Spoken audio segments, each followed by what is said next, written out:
From UMass Lowell, number 36, Jacob Humphrey.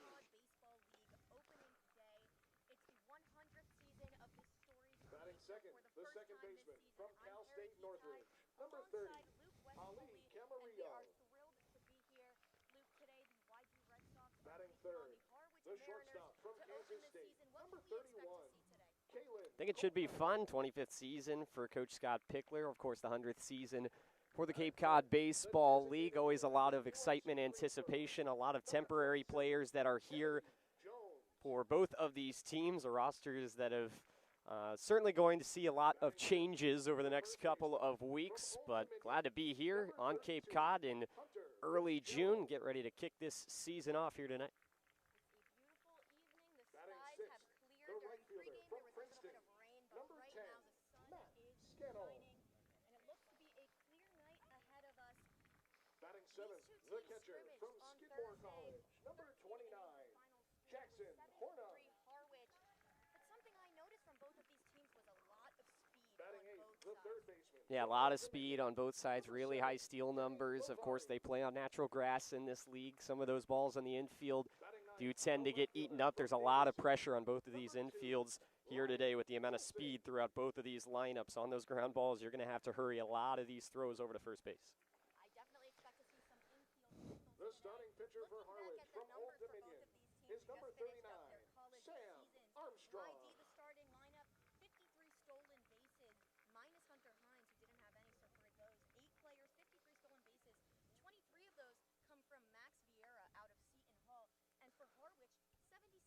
At this time, we ask you please rise if you are able and remove your hats for the playing of our national anthem.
About our starting lineups. We would like to honor the Monomoy High School Sharks baseball team. So, Luke, starting off on the mound for the Mariners, Sam Armstrong out of Old Dominion. Yeah, Sam Armstrong getting the ball for Harwich here on opening day. A lot of Old Dominion guys throughout this Harwich roster with connections to their coaching staff. Good sized crowd out here on hand. Monomoy High School, of course, here nearby. They are here as well. Sam Armstrong, first season of summer collegiate baseball, so a guy who has not played much wood bat ball in his day, but he's going to get the ball here in the best wood bat league in the country here on opening day. Should be very interesting to see how he kicks things off this season. And it should be noted, Luke, that as it is the 100th season of the Cape Cod Baseball League, the league transitioned to a wood bat league in 1985 and has been consistently since then. Yeah, wood bat leagues, they've popped up all over the country. A lot of these guys obviously not used to hitting with wood. Head coach Scott Pickler talked about that yesterday in story with some of his pitchers and throwing the ball inside and kind of jamming hitters, which you maybe wouldn't do when you're playing in the spring for your colleges with an aluminum bat. But if you jam a hitter with a wood bat, sometimes it shatters into a million pieces. So definitely an adjustment for a lot of these hitters hitting with wood for maybe the first time in a long time if they haven't played since last summer with the wood bats. Expect this to be a little bit more favorable, especially in these early couple weeks of the season, to these pitchers. Armstrong, 77 innings pitched this season. He went 9-4 with a 3.51 ERA. Good for all Sun Belt second team. Career high, season high, 12 strikeouts in 6 innings pitched versus Fordham in February. It's just his second outing of the season. So perhaps knows how to start the season strong. While the game is in progress. Thank you.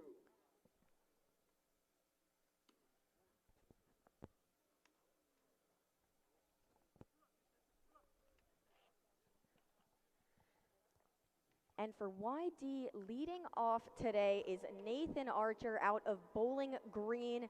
Now, he also has a lot of speed to him in the scrimmage versus Harwich on Thursday. He beat out an infield ball for an infield single in his first at-bat. He was a second-team All-MAC selection. Now, Luke, you go to Miami University in Ohio, so I know you're a big fan of the MAC. Yeah, big MAC baseball guy. Nathan Archer, a guy who's been really, really strong for the Bowling Green Falcons, and that program for the past couple of years hit over 300 in his first year with the Falcons back in 2022, and then this year at 282, second team All-MAC selection, MAC All-Defensive Team selection as well, and getting his chance to play on the Cape. Left-handed swinger stands in as we get ready to begin this game. Archer takes ball one.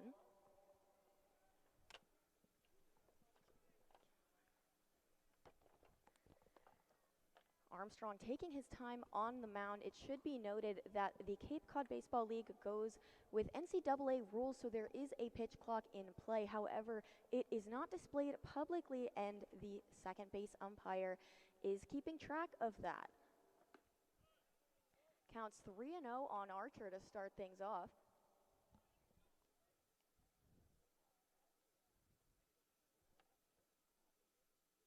Armstrong eyeing him down and sends strike one down the middle.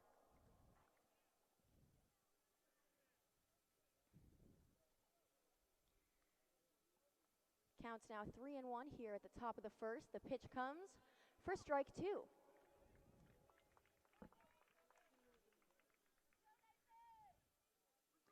There's a little bit of a crowd here today for opening day at White House Field. These bleachers are packed. Full count now on Archer. The pitch. Inside for strike three. Just catches the corner, and Archer goes down looking.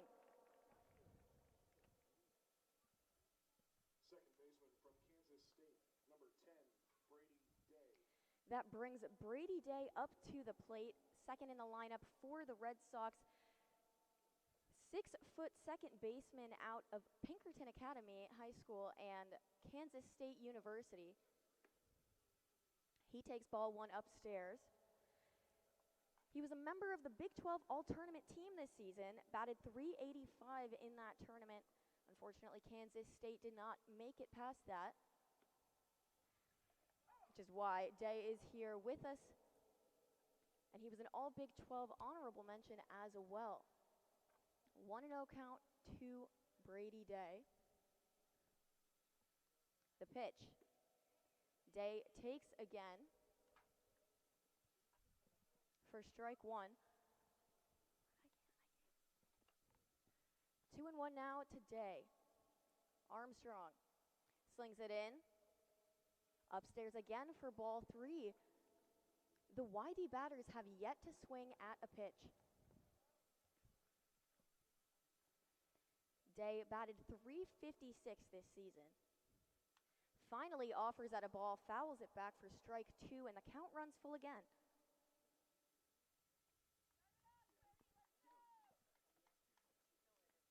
Day with some cheers in the audience.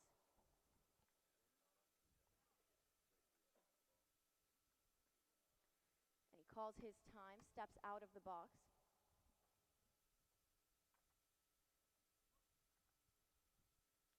Day faces down the payoff pitch. It's on the way. Day swings, fouls it left, and out of play again. No chance at that for the Mariners. Jacob Christian, Division II Player of the Year nationally on deck for the Red Sox. 1 out. The 3-2 pitch. And he walks him. YD has their first base runner of the day. It's Brady Day. And that brings Christian up to the plate. He's a right-handed batter. Stands at 6'5". He goes to Point Loma Nazarene University.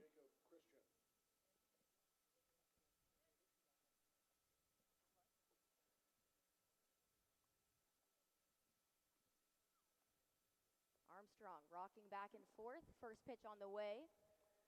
Down low for ball 1. Day, not a significant lead at first.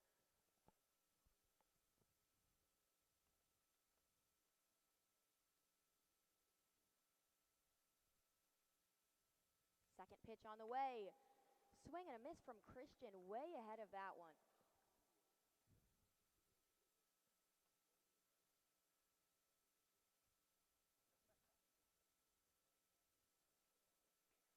The count's 1-1 now with 1 out for the Red Sox in the top of the first inning.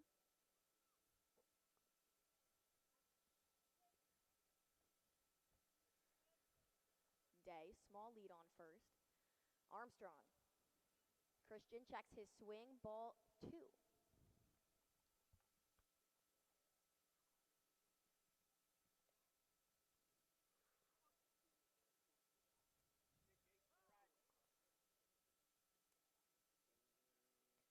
Christian calls time and steps back in the box. Fourth pitch of the at-bat on the way. Armstrong checks his runner at first. Day makes it back safely.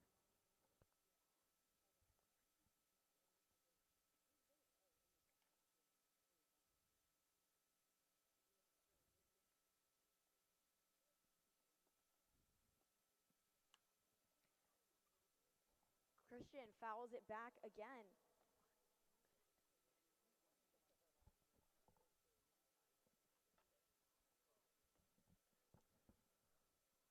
Counts 2-2 now, 1 out for the Red Sox. Brady Day on first. Top of the first inning here at White House Field. Jacob Christian at the plate. Again, Armstrong over to first base.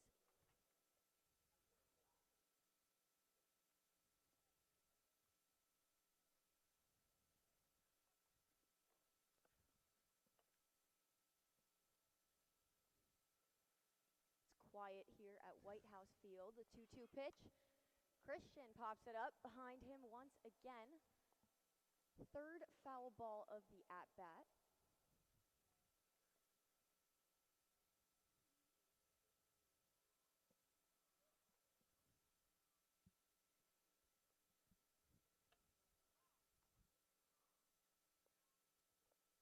Pitcher calls time on the mound.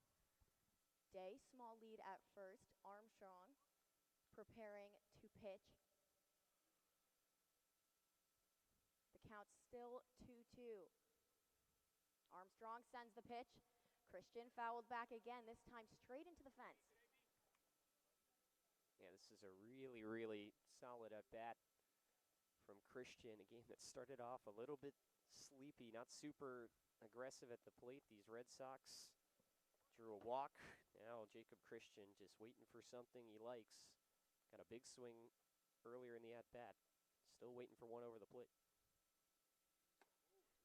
Christian almost wore that on the shoulder, but managed to turn away from it for ball 3. Full count now, again, 3 batters, 3 full counts for Armstrong. These YD batters really working the count. They are making Armstrong work for every strike. Day, runner goes. Fouled off by Christian.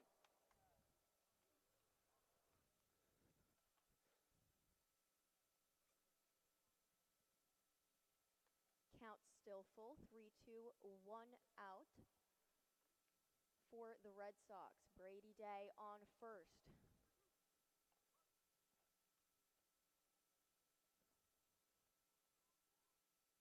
Armstrong inside for ball 4, walks his second batter in a row, and the Red Sox have a runner in scoring position. Man, that's a really, really tough take with 2 strikes on you. That was exceptionally close to the zone, but good eye and a really good at-bat from Jacob Christian. Saw a bunch of pitches there on 2 strikes, was able to foul off the stuff near the zone, able to draw a walk, and now the Red Sox, despite being hitless, threatening with a big power threat at the plate. Hunter Hines just missed the corner, took strike 1. Now, Hines is probably the biggest power hitter on this team. First team All-SEC as a designated hitter, probably thanks to his 22 home runs on the season. Armstrong in the dirt for ball 1. Day with a healthy lead over at second. He looks just about ready to jump on any passed ball. Here at White House Field, the backstop is huge, and even though that natural grass will slow down the ball a little bit, on any passed ball, you can expect runners to advance. Hines takes strike 2, and the count is 1-2. Still 1 out. Runners on first and second for the Red Sox in the top of the first. Armstrong checks Day at second. Faces back to Hines, who has yet to swing the bat. Armstrong. Hines takes upstairs for ball 2.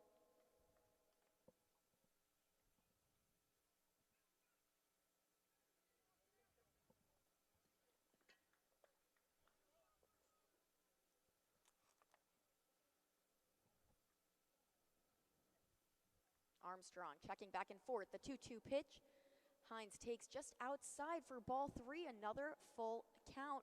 4 batters, 4 full counts for Armstrong. YD may be looking for their 3rd walk in a row. Could load the bases. Armstrong in a precarious position. He deals. Hines just fouls it back. Almost missed that one, just got a piece of it to stay alive in this at-bat.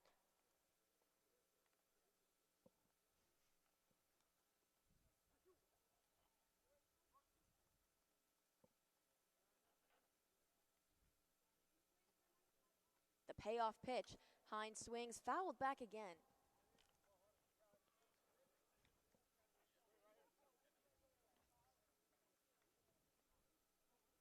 Armstrong really taking his time up here. Hines as well. Checks Day on second once again. Pretty sizable lead. The 3-2. Fouled back once again and just out of play. Harwich catcher Horning thought he might be able to offer at that one, but it just cleared the fence over the backstop. Top of the first here at White House Field. YD with runners on first and second. Every single at-bat has been more than 5 pitches, all of them full counts. Hines, swing and a miss, goes down for Armstrong's 2nd strikeout of the day. And Enzo Abigail out of Gonzaga is up to bat.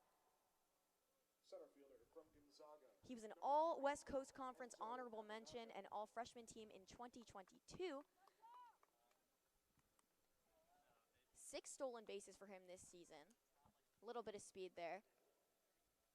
He's hoping not to leave runners stranded on base as he takes ball 1.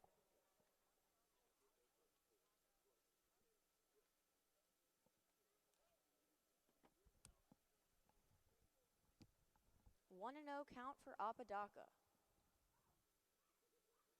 Armstrong checks his runner at second. Pitches. And takes ball 2. Fastball missed just inside.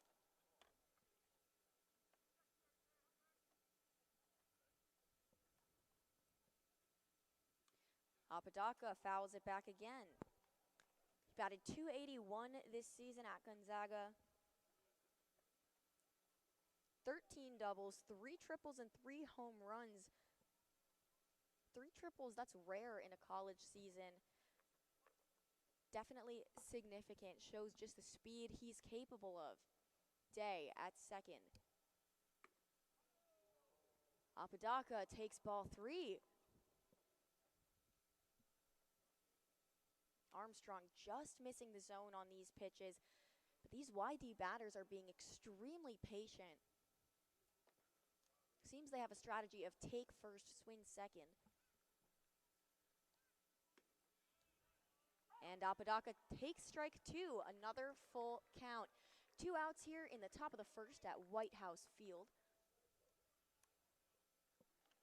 Runners on first and second. Enzo Apodaca at the plate. The payoff pitch. A called strike 3, and Apodaca goes down. 3 strikeouts, 2 walks for Armstrong. We'll take a quick break as we head to the bottom of the first inning here on the Cape Cod Baseball Broadcast Network.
We're back for the bottom of the first, and Cal Steven is on the mound starting things off for the Red Sox.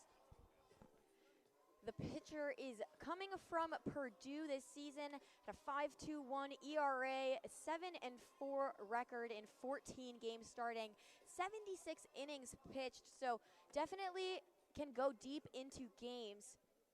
Also has some height on the mound, standing at 6'4". Yeah, Steven was a guy who's had a solid season in the spring in his home state of Indiana with the Purdue Boilermakers.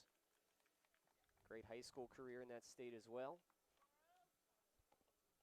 He stares down the leadoff batter, Jacob Humphrey, out of UMass Lowell. Takes ball 1 inside.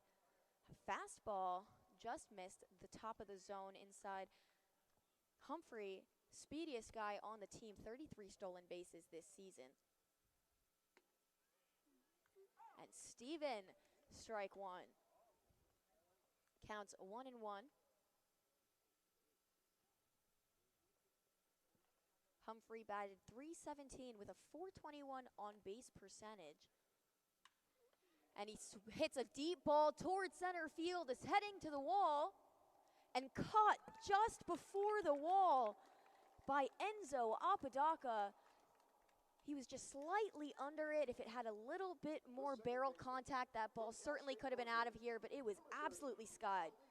Yeah, didn't do himself any favors by where he hit it in the ballpark. Straightaway center, deepest part of this park here at White House, 400 feet out to straightaway, but got it near the wall. It wasn't a robbery quite that deep from Apodaca, but definitely was on the warning track back there. That's the first ball that's even been put in play today. YD didn't get any in the top half of the inning. Steven misses low for ball one. Ali Camarillo up to bat, the second baseman for the Mariners. Offers early and swings for strike one. Got a slight piece of it, fouled it off his foot, I believe. Camarillo just finished up his sophomore year at Cal State Northridge, one of two non-Division I players in this starting lineup.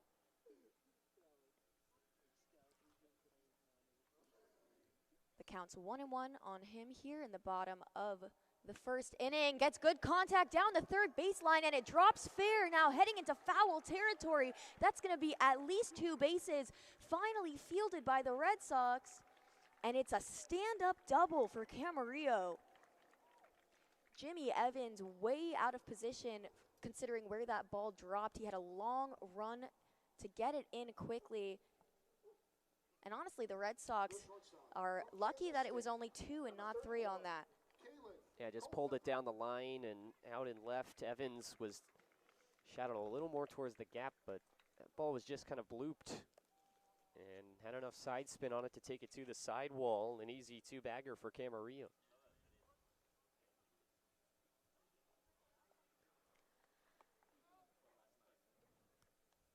One out, down, and a runner in scoring position on second base. Steven, the off-speed for strike one against shortstop Kalen Culpepper out of Kansas State, playing against his teammate Brady Day on the Red Sox.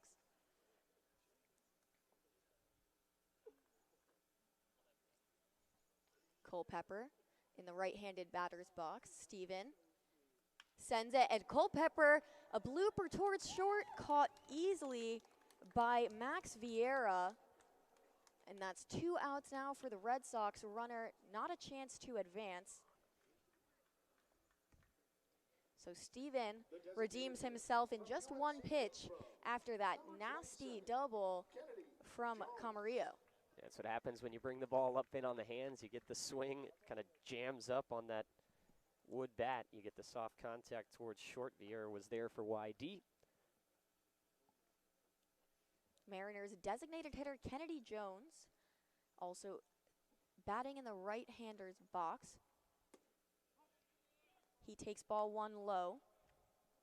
Jones plays at UNC Greensboro, just finished up his junior year from Norfolk, Virginia.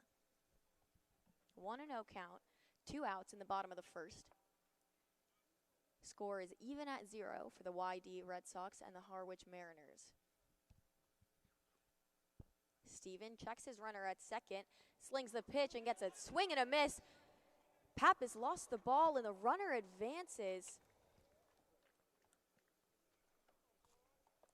So Camarillo on third base now. It was a nasty pitch from Steven. Pappas got the block, but the ball ricocheted. He couldn't find it for a second, allowed the runner to advance. As we said, both of these teams, so much speed on any passed ball, any moment where the catcher does not look in control of it. You can expect those runners to attempt at taking another base. Counts 1-1 after that swing and miss from Jones.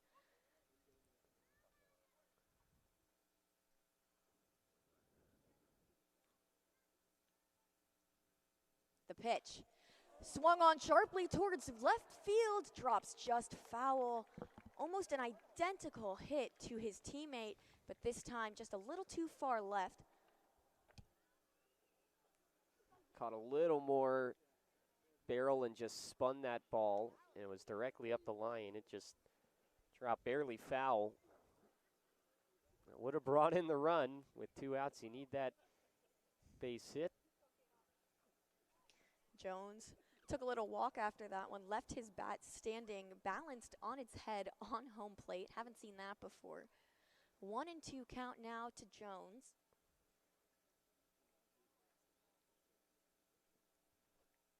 Steven. Swing and a miss for strike 3 and out number 3. So the Red Sox managed to strand a runner on third base, and we'll head to the second inning scoreless here at White House Field.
We're back for the top of the second. Sam Armstrong back on the mound for his second inning of work. YD making their way down the lineup, leading off Max Vieira, the shortstop. Vieira plays at Seton Hall, transferred from Northwestern, just finished up his junior year.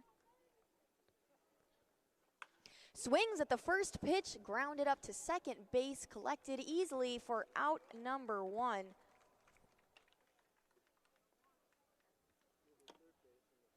Ali Camarillo, feels like we're saying his name a lot here to start. Routine grounder for him, and there's one out quickly on one pitch for the Red Sox.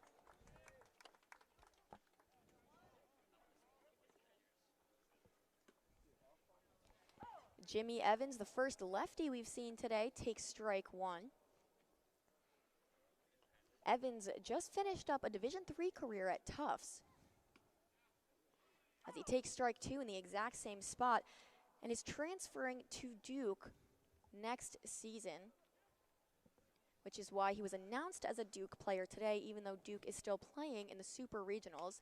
Evans swings up towards shortstop, trying to beat it out down the line.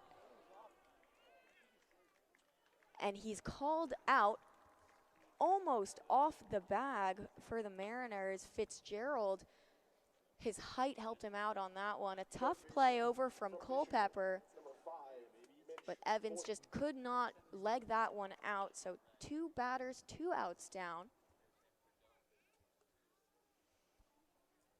And third baseman Mitch Voigt up to bat, takes strike 1 as well. So different from last inning, the first 2 batters both swung at the first pitch. Voigt, the first to hold, checks his swing, ball 1. And if you get 2 pitches, 2 outs, you're the third guy to come up. You don't swing at the first pitch. You always take that third pitch of the inning if you're that third guy coming up. Voigt takes strike 2. 1-2, 2 outs. Armstrong, Voigt pops it up, fouls it back.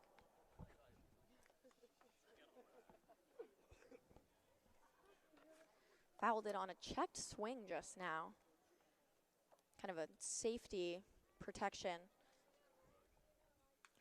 Voigt fouls it back again, this time into the fence.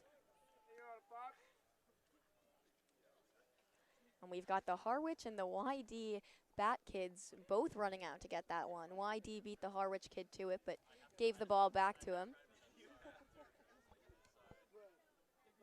1-2 count, 2 outs, no runners on for the Red Sox in the top of the second.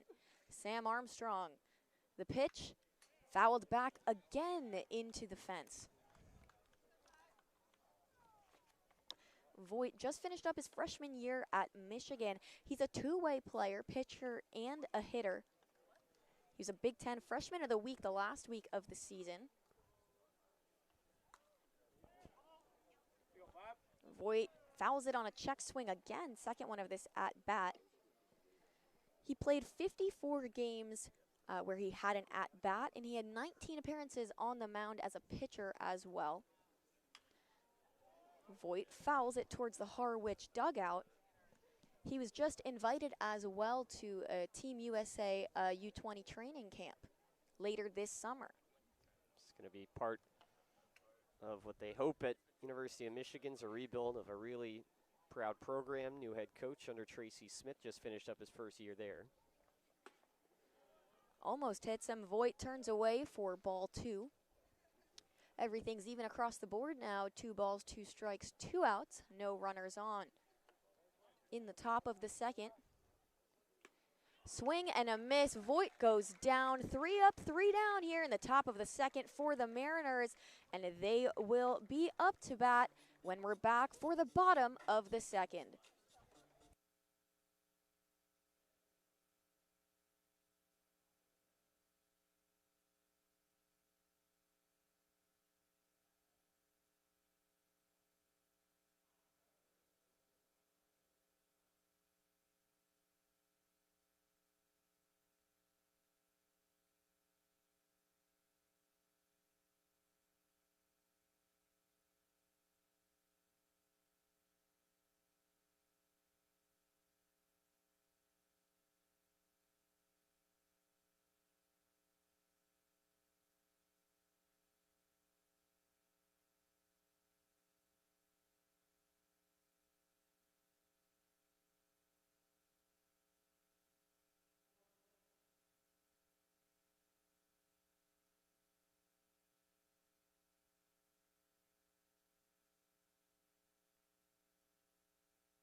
Number 32, Hunter Fitzgerald.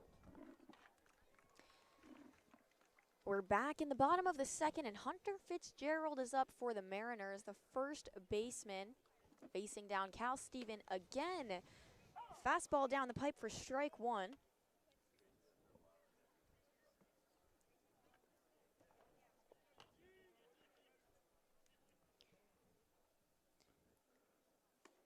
Steven, same spot, but this time missed bottom. It's tough with a guy so tall. That would be in the zone for a lot of other batters on this team, but Fitzgerald, 6'4". Steven in the dirt for ball 2, so count runs 2-1 on Fitzgerald out of Old Dominion. From Margate, Florida. Summers there feel a lot different than summers in Cape Cod. It's balmy 65 degrees here in Harwich. And he sends a long ball towards right field, and it bounces before the fence. YD still chasing after it. He's on his way to second. The relay comes, and it's a stand-up double. Second of the game for the Mariners, and Hunter Fitzgerald in his first at-bat makes it all the way to second base. That was an absolute rope out towards right center field. Right fielder. And the Mariners have a leadoff runner in scoring position.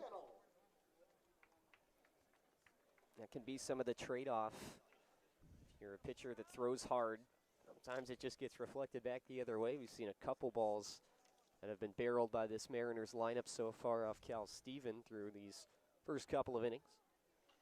Right fielder Matt Scannell in the batter's box. First lefty we've seen for the Mariners. Comes from Princeton, the Ivy League in San Antonio, Texas.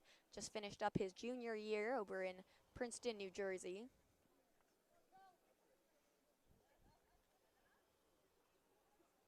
Steven checks his runner.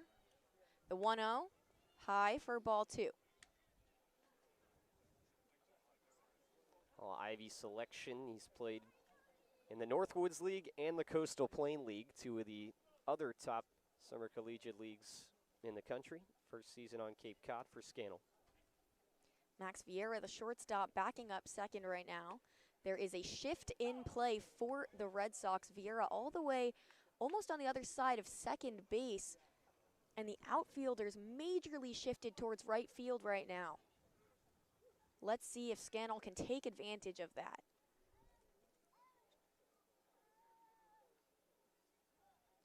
The 2-1 pitch.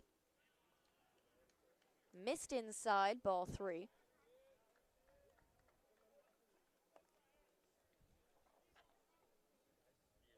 Fitzgerald 4 stolen bases this season for Old Dominion.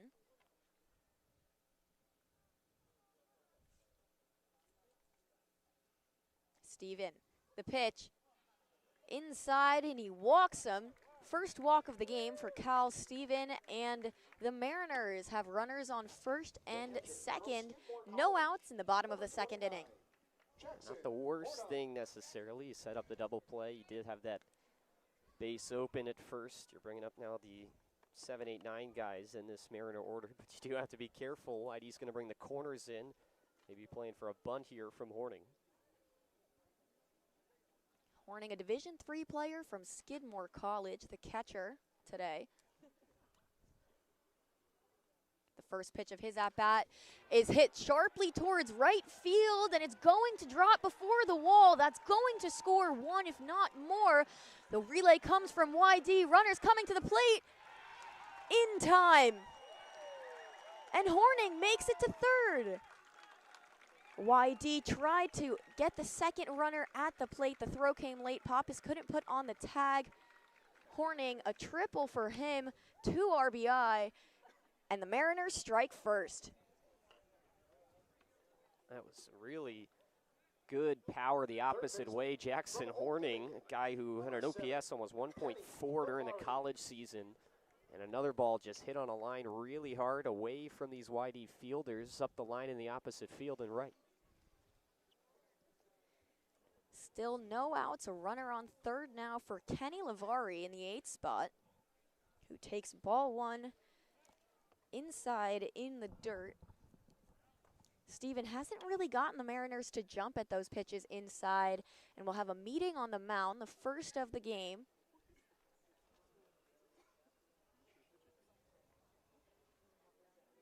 Cape Cod Coca-Cola thanks you for supporting the Cape Cod Baseball League. Talked to some members of the coaching staff pregame, and in these leagues, sometimes at this point in the season, these first couple of days, you want to get as many pitchers onto the mound as you can, rotate a lot of guys in and out, but Red Sox staff said they're going to keep Stephen Collin as long as they can here in this one, as long as he is able, and he's going to stay in the game for now. Obviously, YD would love for him to be able to stretch this out at least a couple more innings. Lavari, another guy out of Old Dominion, pops it up towards right field. It might drop running in for it, and the YD players collide in left field. It's an automatic ruled double for Lavari. Another run scores for the Mariners.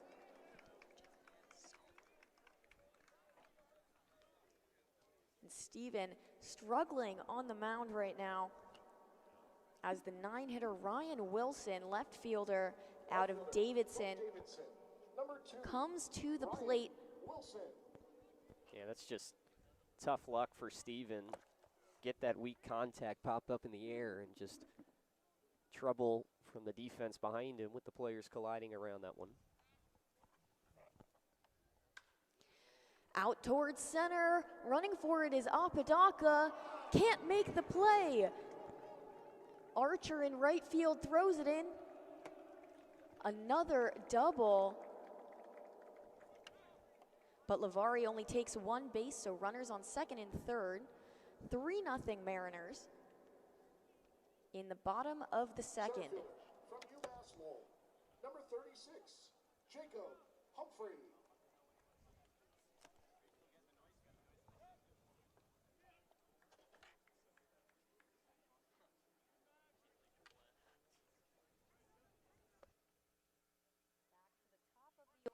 For the Mariners, it's Jacob Humphrey. Runners on second and third, no force in play. Steven, first pitch of the at-bat, fouled back into the fence.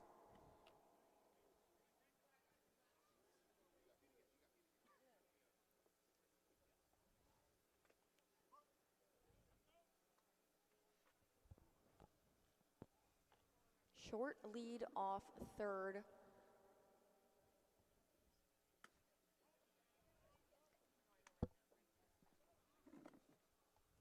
And Humphrey takes a ball two, counts now 2-1. Humphrey, a Boston Red Sox fan.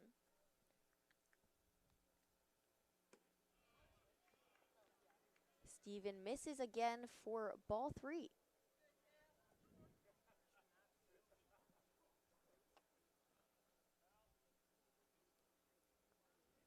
Runners on second and third. 2-1 count on Jacob Humphrey. Swings and fouls it out of play, but a very hard hit ball over the left field fence.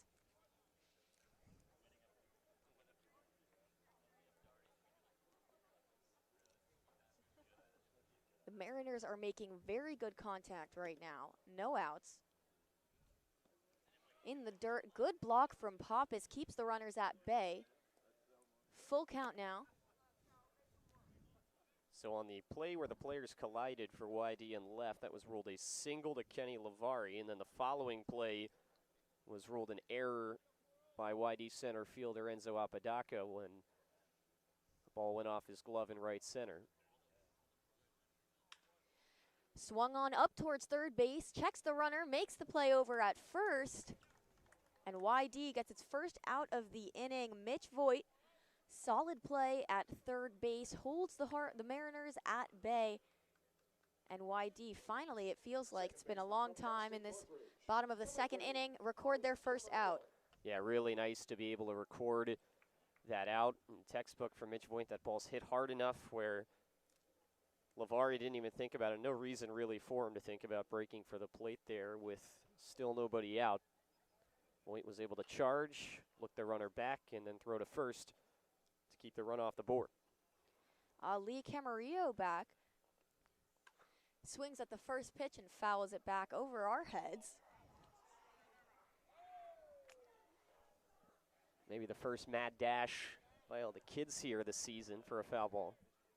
Right into the woods, landed right in the circle of probably 5 or 6 of them. Camarillo had a stand-up double liner towards right in his first at-bat. Right now, runners on second and third. Camarillo takes a ball by his head.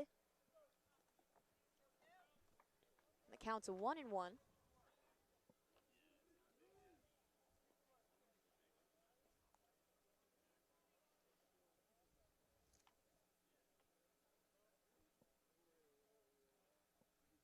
The 1-1 pitch. Camarillo checks his swing, ball 2.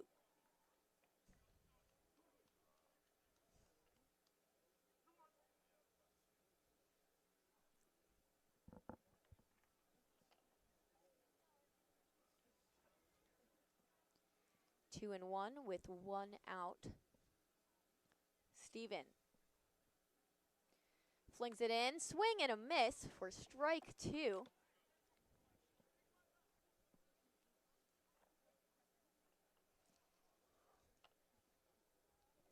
So Steven evens the count back up 2-2. Camarillo trying to tack on more runs for the Mariners.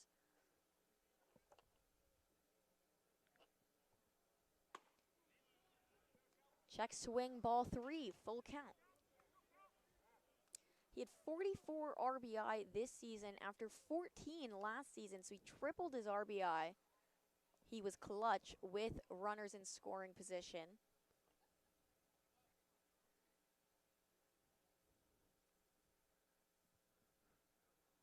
The payoff pitch, swung on and missed, out number 2. Steven's got to feel good about that one. Has managed to keep these runners at bay on second and third. Now 2 outs down for the Red Sox. From Kansas State, number 31, Kalen Culpepper.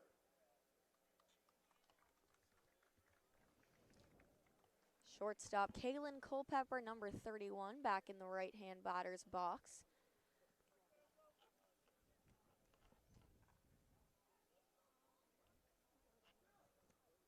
First pitch on the way. Check swing, strike 1. Steven clipped the outside of the zone.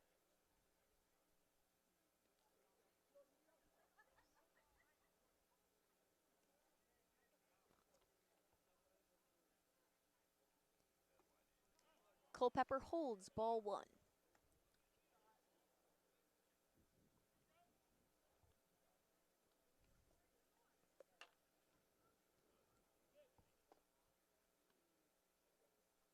The runners are on the bags now, just taking small leads at second and third. 2 outs in the bottom of the second. The Mariners lead 3-0. And Culpepper takes up high for ball 2.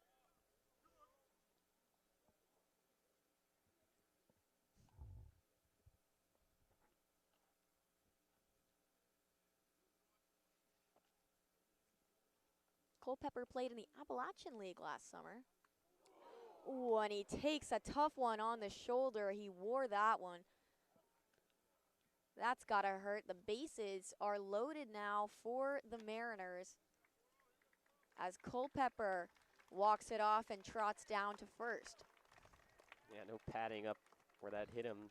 Turned into it to try and take it a little more on the back than straight on the side, but still got him right in the shoulder. Good to see that he was able to toss his pads aside. And now a big opportunity. This could go one of 2 ways. With the bases juiced in 2 outs, Kennedy Jones at the plate. Jones, the designated hitter, up for his second time around. Nice stop from Pappas, but ball 1. Almost in the dirt.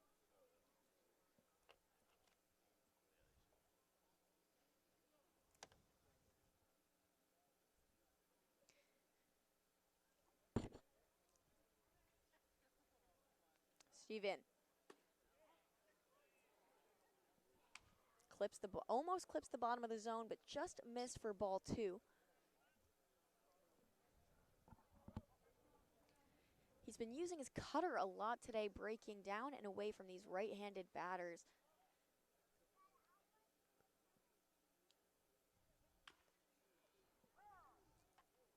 Jones fouls it off his foot for strike 1, hopping that one off for a second.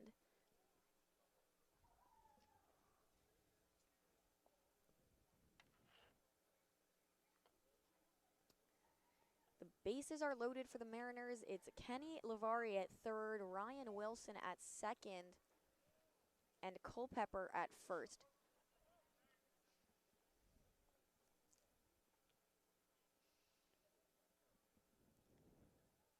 The 2-1 pitch. Jones tried to check his swing, but crossed the plane. Strike 2.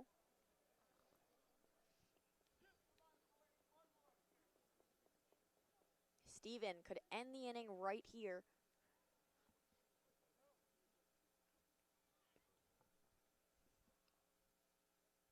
The pitch on the way. Down and away, ball 3. This is the tough spot with the full count. Runners are going to be off with the pitch. Just got to put something over the plate, challenge the hitter, and hope that this can find a glove, maybe in the outfield.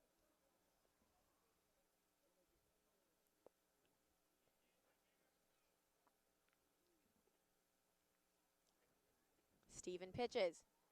Culpepper line sharply towards third base, caught by Mitch Voigt, and the second inning is over. A web gem there for the Red Sox, but the Mariners did some damage. They lead 3-0 as we head to the top of the third here at White House Field.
It's the top of the third, and the Red Sox looking to gain some back as the Mariners took the lead in the bottom of the second.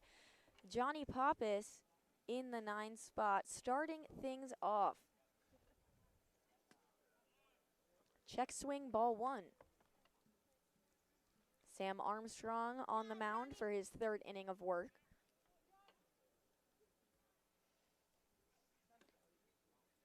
Pappas takes inside, ball 2, plays at Cal Poly Pomona.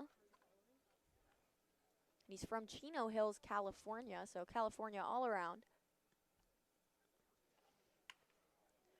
Fouls it off his foot just like the Mariners did in the bottom of the second. Third time we've seen that today.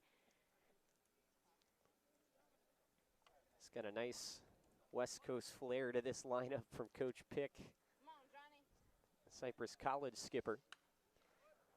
Pappas pops it foul behind us. 2-2 count, no outs in the top of the third.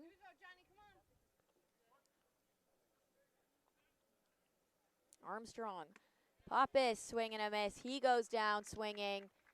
Out number 1. And YD back to the top of the lineup as Nathan Archer marches up to the plate. Yeah, see if these Red Sox hitters can figure something out this second time through. Remember, that's top of the lineup that came to the plate back in the first was not super aggressive. The 2 and 3 hitters drew walks, but 3 strikeouts in the first. Archer shows bunt but pulls back, ball number 1. That passed Horning, the catcher, but no runners on, so no damage done. 1-0 for Archer. Swings sharply up towards shortstop. Fielded by Culpepper. And Archer just missed. Almost thought he beat it out, but out number 2. A laser from Culpepper across the diamond just gets him at first. That's all on the stretch, too, from Hunter Fitzgerald at first, who was in a full split over there on the right side. That's a really nice stretch from the Harwich first baseman. Some good contact, able to get one in play, Archer for the first time. Brady Day back at the plate. He walked in his first time up, as did Jacob Christian, who follows him in the lineup. All of these batters saw full counts in their first at-bats.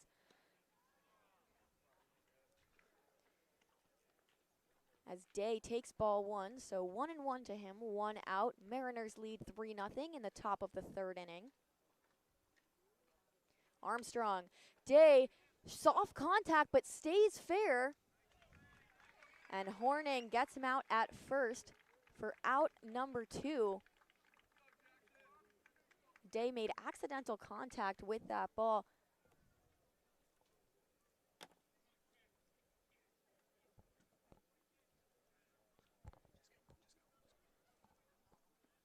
And the field clears. And the inning is over. That was out number 3. I was miscounting my outs there. We'll head to the bottom of the third on the Cape Cod Broadcast Network.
Leading off the bottom of the third inning for Harwich, the first baseman from Old Dominion, number 32, Hunter His third inning of Fitzgerald. work and the bottom of the third. 2, 1, 2, 3 innings in a row for the Mariners. They're really catching their stride right now. And number 32, the first baseman, Hunter Fitzgerald, up for his second plate appearance. Fitzgerald also played in the Appalachian League last summer. He takes strike 1. Count runs 1-1. Nice fastball just inside the zone for Steven.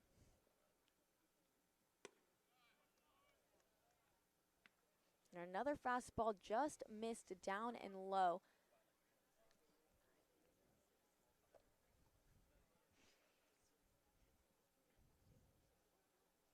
The 2-1 pitch, Fitzgerald fouled back for strike 2.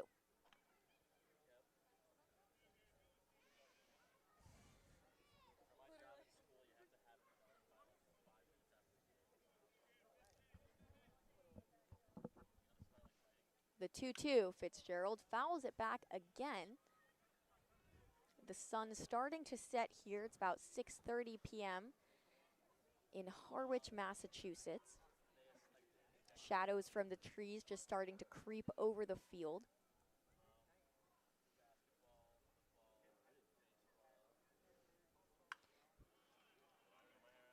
Fouled back again from Fitzgerald.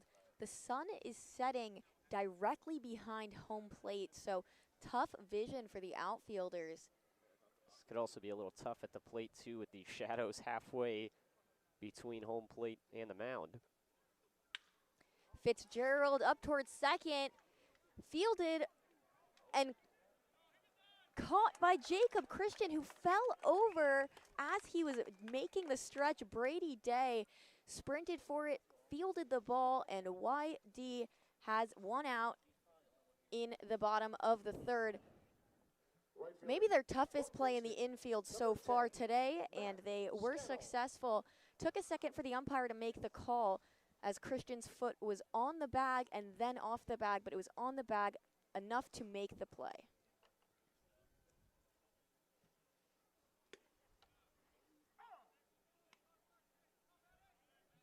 Strike 1 on Matt Scannell, the lefty.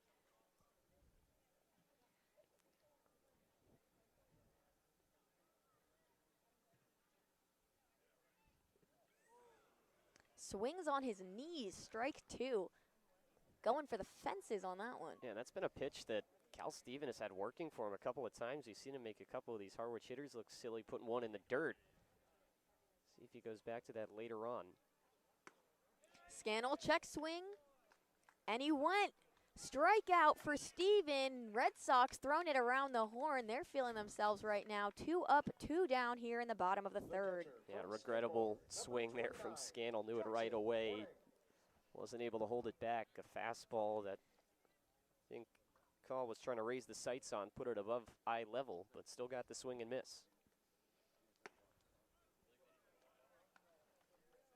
Cal Stephen upstairs for ball 1 on Jackson Horning, the catcher.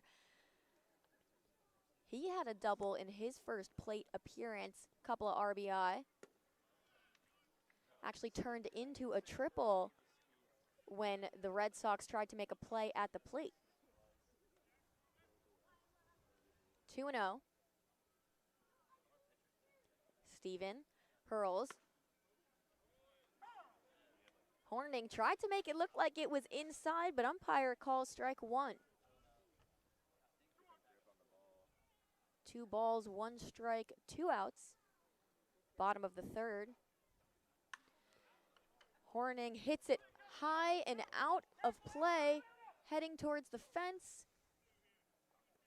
And it does make its way over the fence here on the right field line.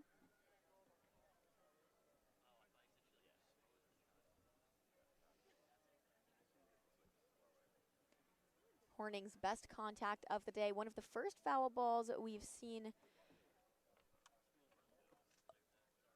down the first baseline as opposed to the third baseline today. Swing and a miss. Horning goes down, 3 up, 3 down, and the Red Sox trail 3-0. But we head to the top of the 4th.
Top of the 4th inning here from White House Field in Harwich. Luke West Poley, Perri Kitei alongside. 3-4-5 coming up for YD in the 4th innings. We made our way into the middle innings. 3-0. Harwich leads over the Red Sox here on opening day of the Cape Cod Baseball League. Jacob Christian, first pitch to him, drops down low for ball 1 in the dirt. Christian worked a long at bat his first time up, drew a walk. 1 of 2 to reach base, both via the walk for YD, first time through the order, 1-0. Swung on, tipped foul into the glove behind the plate of Jackson Horning, and it's 1-1. Christian, as mentioned earlier, D2 National Player of the Year. He set the single-season program record for Point Loma Nazarene. 1-1. Snapped outside on the fastball, 2 balls and a strike. In home runs this season, he had 28 of them that cleared the fence. Really strong Division II program, and of course, Christian, one of the best at that level. 2-1 pitch. Breaking ball hammered up in the air, but foul. Right side, sky high and out of play. And it's 2-2. YD still looking for their first hit. Stephen Cal, beg your pardon, really settled in that third inning. 2-2 pitch. Fastball just off the plate. 3 balls and 2 strikes. Cal Stephen out of Purdue. Had a rocky second inning when he gave up all 3 of those runs. 3-2. Swung on and missed. Reached out for by Christian, and he waves at it for strike 3. Meanwhile, on the other side, Sam Armstrong has now struck out 5 YD batters. From Mississippi State, number 44. Or rather, actually 6 batters now. He is through the top 3 for the second time. That brings up the YD cleanup, Hunter Hines, who was one of those 6 strikeout victims. Base is empty and 1 gone in the top of the 4th. Righty on lefty from the windup. The first pitch is a fastball that's low for ball 1. Hines was a 2023 Ferris Trophy finalist. That's the top college baseball player in Missouri. 1-0 pitch. Breaking ball nearly hit him in the foot. He moved it out of the way, the back foot, and it's 2-0.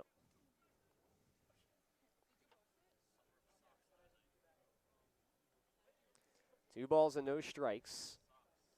An extended pause here with the ball going to the backstop. Pretty wide distance between home plate and the backstop here at White House Field in Harwich, a field surrounded by woods. 2-0. Check swing. Pitch finds his own in the inner half of the plate. 2 balls and a strike. As Hunter Hines still ahead in a hitter's count. 1 out in the top of the 4th. Lifting the knee. Now the pitch. A fastball that is outside for ball 3. Just off the plate to Hines, batting from the lefty box. Out of Mississippi State, wiggling the bat, the 3-1 pitch. It's a fastball lifted up and foul behind home plate. And we'll do it again with another full count. Those have been a common occurrence throughout this game, especially on the wide east side of things, as the Red Sox still look for their first hit. 3-2, bumped foul, dribbles to the backstop as Hines stays alive, gets just enough of that one to get it back to the backstop, keep it out of the glove behind the plate of Jackson Horning. As you said, Luke, we've seen a lot of full counts today, but more often than not, they've been going in the direction of Armstrong. 3-2, this one hit up the middle, hits off the side of the mound, rolls over to second. Camarillo has it, and he throws on to first to beat out Hines in plenty of time for out number 2. Ball that looked like it might shoot through the gap in the middle of the infield and then just hit off the side of the pitcher's mound, and that rolled it more toward the area code of Ali Camarillo, who was at second base, and made the play in plenty of time. Definitely took a little bit of juice off that hit. Didn't even have enough power to leave the infield. Turned into a routine play for the Mariners. First pitch to Enzo Apodaca is fouled up in the air the opposite way, up the third base line and out of play. Lands on the grassy hill, occupied by some fans enjoying some opening day baseball. Harwich bullpen is active. It's Joe Savino in there for the Mariners. 0-1 to Apodaca. Bounces just before reaching the front foot of Apodaca. He lays off. It's 1 ball to 1 strike. Bases empty and 2 out in the top of the 4th. 3-0. Harwich leading YD on the first game of the Cape Cod League season in 2023. Count even at a ball and a strike. The pitch to Apodaca, and that snaps the bottom part of the zone for strike 2. Gonzaga Bulldog Enzo Apodaca playing in center field, facing a 1-2 count. Still from the windup, not a lot of base runners to deal with in this game for Armstrong. The 1-2 pitch, fouled up in the air and out of play on the left side. And we'll do it again with the count remaining the same. It's felt like Armstrong has worked pretty quickly as he's already back to it on the mound. Apodaca now into the box, and here we go for the 1-2. Breaking ball chopped up over the head at the mound. He turns around. Armstrong has it in his glove, and he underhand flips on to first to make a nice play and secure out number 3. 1-2-3 go the Red Sox in the top of the 4th inning as we head to the home half. 3-0 Harwich leading YD.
Bottom of the fourth inning here from White House Field in Harwich, Massachusetts. Opening day of the Cape Cod Baseball League. Mariners leading the Red Sox 3-0 our score. 8-9-1 in the Harwich order coming up. Cal Steven retaking the mound for YD. This is a part of the order that had some success against him last time. Lavari is 1 for 1. Crouched in the lefty box, the long line, the first pitch, line, left side, base hit. Over the head of a leaping Mitch Voigt, who made a nice play earlier on, now rounding first, digging for a double. Lavari slides in there safely as the ball was bobbled out and left by Jimmy Evans. And it's a leadoff double for Harwich in the bottom of the fourth. Harwich has been doing really well up that third base line. YD has their left fielder closer over towards center. You have to think at this point against these hitters that are consistently going down the third base line, hugging that line very closely, might want to move them over. Jimmy Evans has had a couple of long runs out there that have allowed the Mariners to collect some easy stand-up doubles. Ryan Wilson standing in, nobody out, and a runner on second in the bottom of the fourth, righty on righty. With the glove on the left thigh, Cal Steven now set from the stretch just above the belt, lifts the knee and fires. And the first pitch at the letters is called strike one.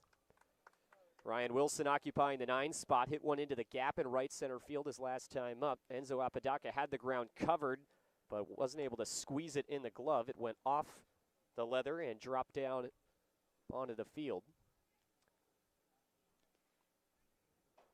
Long look over at second, now the 0-1 pitch. Breaking ball is floated foul on the right side and out of play. Ryan Wilson, senior from Durham, North Carolina, plays his college ball at Davidson's, played in the Coastal Plain League, played last season with the Bristol Blues in the New England League. Coming into this year, named by D1 Baseball the number 13 ranked first baseman in the country. Facing an 0-2 count. Steven bouncing the left heel. He is now set, lifts the knee, and will now throw back to second. Very small lead. Lavari is back without a tag, standing up. Wilson, a second-team All-A-10 selection back in 2022. Digs in. Top part of his bat painted red. It's got pine tar on the bottom part. 0-2 pitch to him. Just outside off the corner, and it's 1 ball and 2 strikes from Cal Steven. Steven hasn't gone to the off-speed a lot today, but when he has, he's seen a lot of success against the Mariners, who've been fouling him off but can't manage to get good contact. Eyeing in behind the plate of John Pappas, who's occupying the catcher spot. 1-2 pitch, swung on and missed. 4 strike 3, got him upstairs to chase, and Wilson is retired for the first time. Or Cal Steven at strikeout number 5, and it flips the lineup over to the top. 36, Jacob Humphrey.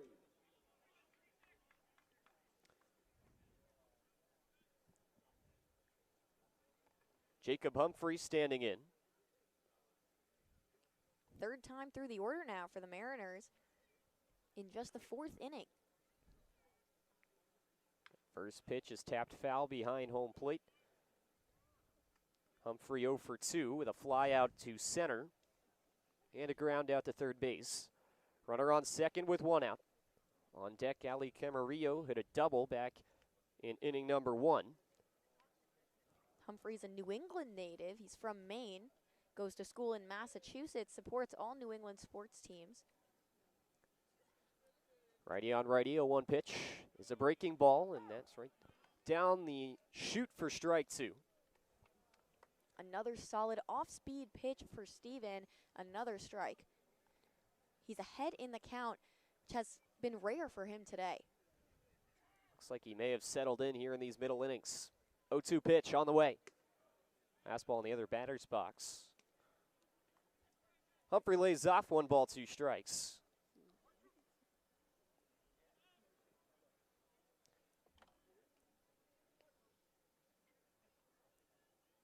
Steven gives the nod to Pappas behind the plate. 1-2 pitch. Here comes. Swung on and missed for strike 3. It's back-to-back strikeouts for Steven as it gets Humphrey to reach out for 1. and retires the man at the top of the Harwich order for the third time. And there's 2 gone in the bottom of the 4th. Steven certainly finding his control here in the 4th, shaking off some opening day jitters. Brings in Ali Camarillo. Wondered how those jitters, like you mentioned, would affect some of these players playing in this league, the prestige that comes with it. A lot of these guys, their first time playing on Cape Cod. 2 outs and a runner on second. First pitch to Camarillo is an off speed that misses atop the zone for ball 1. 3-0 game led by Harwich over YD. All their runs coming in inning number 2. 3 runs off 5 hits and no errors for the Mariners. YD still hitless through 4. They have committed 1 error and have not scored yet in this game. Steven lifts the knee. 1-0 pitch. Tipped into the glove behind the plate of Pappas. 1 ball, 1 strike to Ali Camarillo. Out of Chula Vista, California. Played his summer ball in 2022 in Alaska with the Anchorage Glacier Pilots. Hit .302 in that prestigious league. Had more walks than strikeouts as well 1 summer ago. 1-1 pitch. Swung on and missed. And Steven looks to be mighty comfortable now as we are here in the 4th inning. Adjusts the hat. Takes a moment to collect himself behind the mound and now climbs back onto the first base side of the rubber. Steven set right at the belt. The 1-2 pitch. Swung on and missed for strike 3.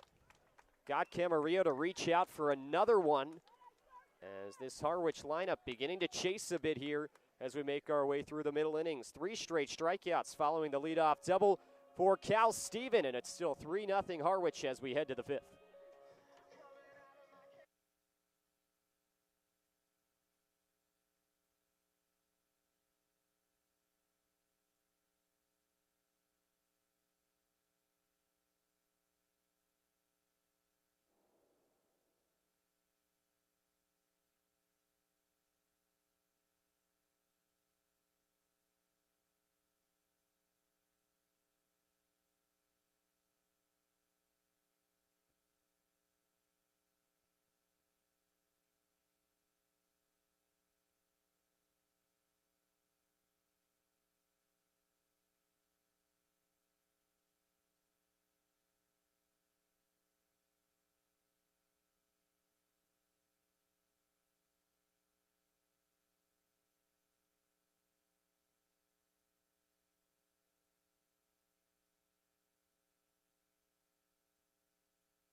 Top of the 5th inning from White House Field. 3-0 Harwich leading YD on opening day here on the Cape. Luke Poley, Perri, Kitei alongside, and we've got a new pitcher on the mound as Joe Savino gets the ball for Harwich. Senior from Elon. Right-hander will face off against Vieira, Evans, and Voigt, who are due up in the YD order. Give you the final line in just a moment on Sam Armstrong, who pitched a gem. First pitch comes in, and it's right over the heart of the plate for strike 1 to Max Vieira, who leads off for YD. Savino, as we said, out of Elon University from Ronkonkoma, New York on Long Island. 0-1 pitch. Lifted up, could be playable behind the plate. Didn't get a good read on it. Horning has to watch that one drop behind him. If he saw that one perfectly, he may have had a small chance of making that catch as that ball stayed in play but got all the way to the fence. And it's 0-2. Savino had a solid 2023 campaign, 3.86 ERA, 22 appearances. 0-2 pitch flies up high at shoulder height. 1 ball, 2 strikes. 3 saves on the season and 5-1 record to go along with that in over 50 innings pitched. 1-2. Breaking ball reached for, popped up, middle of the infield, coming on from second base. Camarillo is there and puts the squeeze on it for out number 1.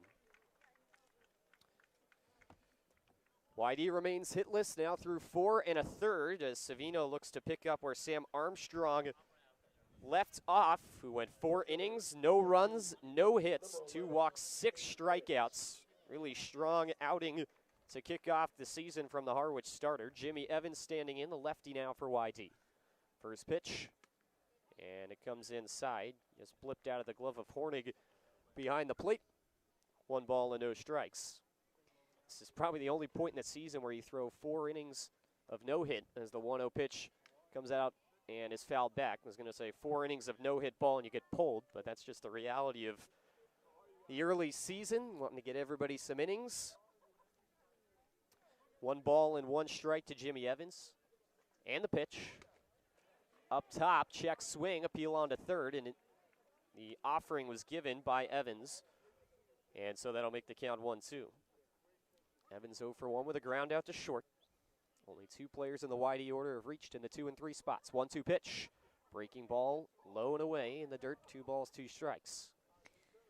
Savino rarely walks batters this season. 12 walks, 72 strikeouts. The 2-2 from the Wine. This one grounded over to second base. Coming around it, Camarillo has it in the glove, sidearms to first. And there's 2 gone in the top of the 5th. Harwich now has retired 8 batters in a row. They have been so solid since really that first inning when the 2 walks in a row from Armstrong. Since then, the Red Sox have been struggling to get anything out of this solid Mariners pitching staff. Mitch Voigt gets his second try at it. First pitch comes in. This one grounded right side. That's a base hit past the diving effort from Fitzgerald.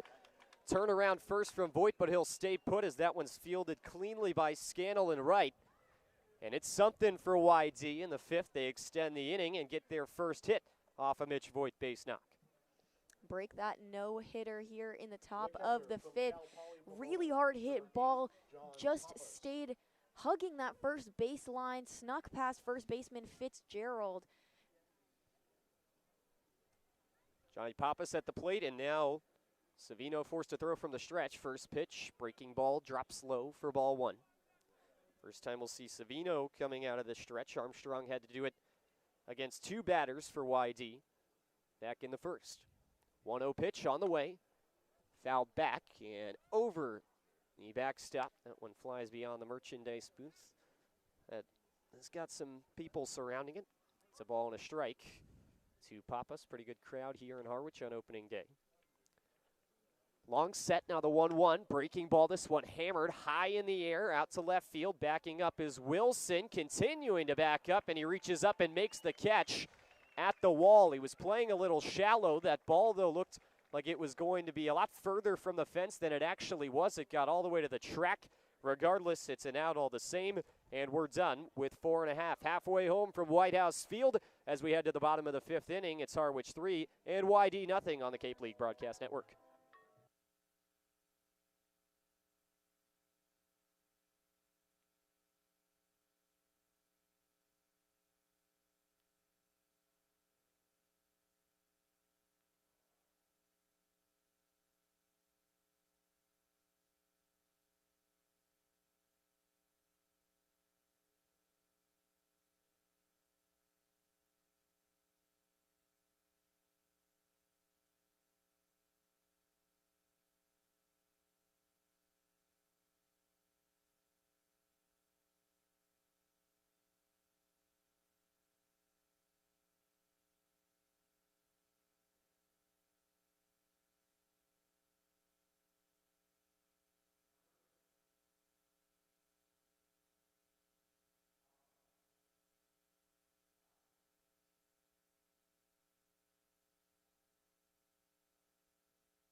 Bottom of the 5th inning, 3-0 Harwich leading YD. Luke West-Poley, Perri Kitei alongside. Had a new pitcher in the top. We got a new pitcher in the bottom as Jason Doktorzik takes the ball for YD. Doktorzik out of Nevada, just finished up his sophomore year after transferring from Sonoma State in California. Kalen Culpepper at the plate. First pitch is on the way. Nearly hit him. He evades it. Ball 1. Final line on Cal Steven. 4 innings, 5 hits, 3 runs, all earned, 1 walk, and 7 strikeouts for the Purdue Boilermaker. From the windup, the freeze, kick, and deal on the 1-0 breaking ball, and that finds the top of the zone for strike 1. Jason Doktorzik has a very, very interesting delivery as he holds the glove over his face. Base is empty to the leadoff man, Culpepper. The 1-1 pitch, here comes. Breaking ball way out in front of that one. Culpepper swings through it for strike 2. He was hit by a pitch back in the second, popped out to short in inning number 1, officially 0 for 1. 1 ball, 2 strikes, and the pitch. Breaking ball, hit up in the air and foul behind home plate. That gets out of play. Doktorzik starts with his front foot offset from the windup and then brings it kind of behind him and just freezes for about a full second, comes to a full stop. It's the 1-2 is on the way. Breaking ball called strike 3. That one just sunk enough to find the top part of the zone, and Kalen Culpepper goes down on strikes for the first time. 8th strikeout for the YD staff as a whole, and there's 1 out in the bottom of the 5th. Strong start for Doktorzik here in the bottom of the 5th. He faced over 350 batters this season. Certainly knows how to stay in a game for a long time. Kennedy Jones at the plate, and the first pitch to him comes up near the hands. Checked his swing and takes for ball 1.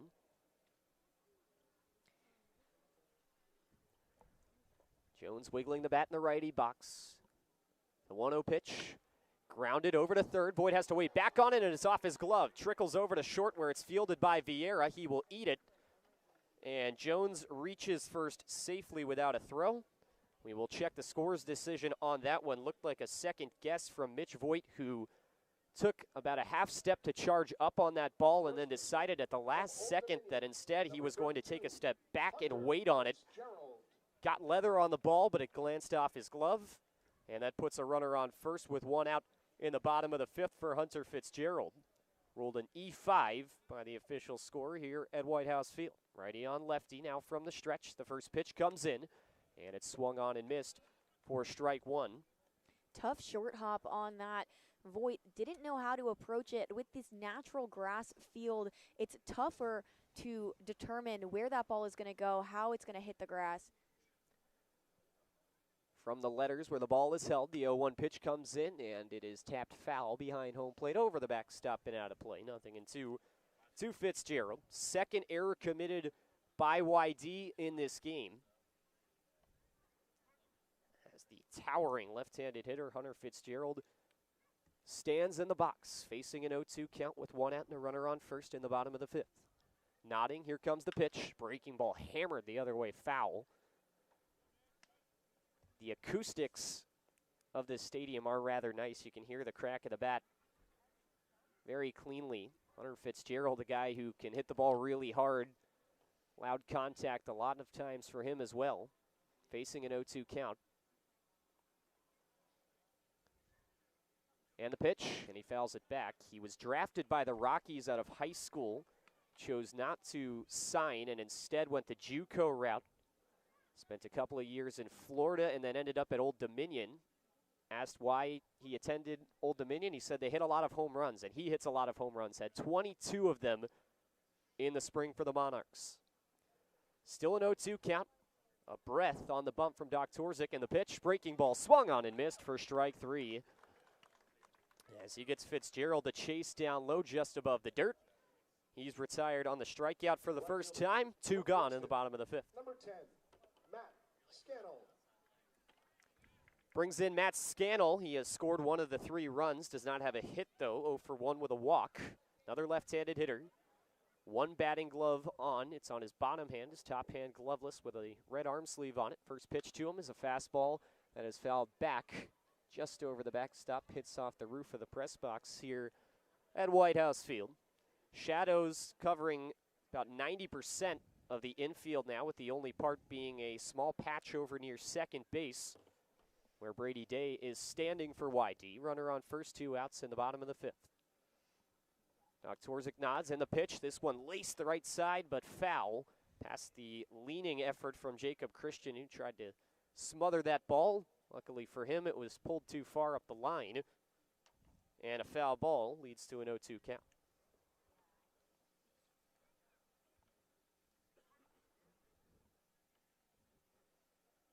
YD looking for some more strikeouts as Doktorczyk is taking over on the mound. 0-2 pitch.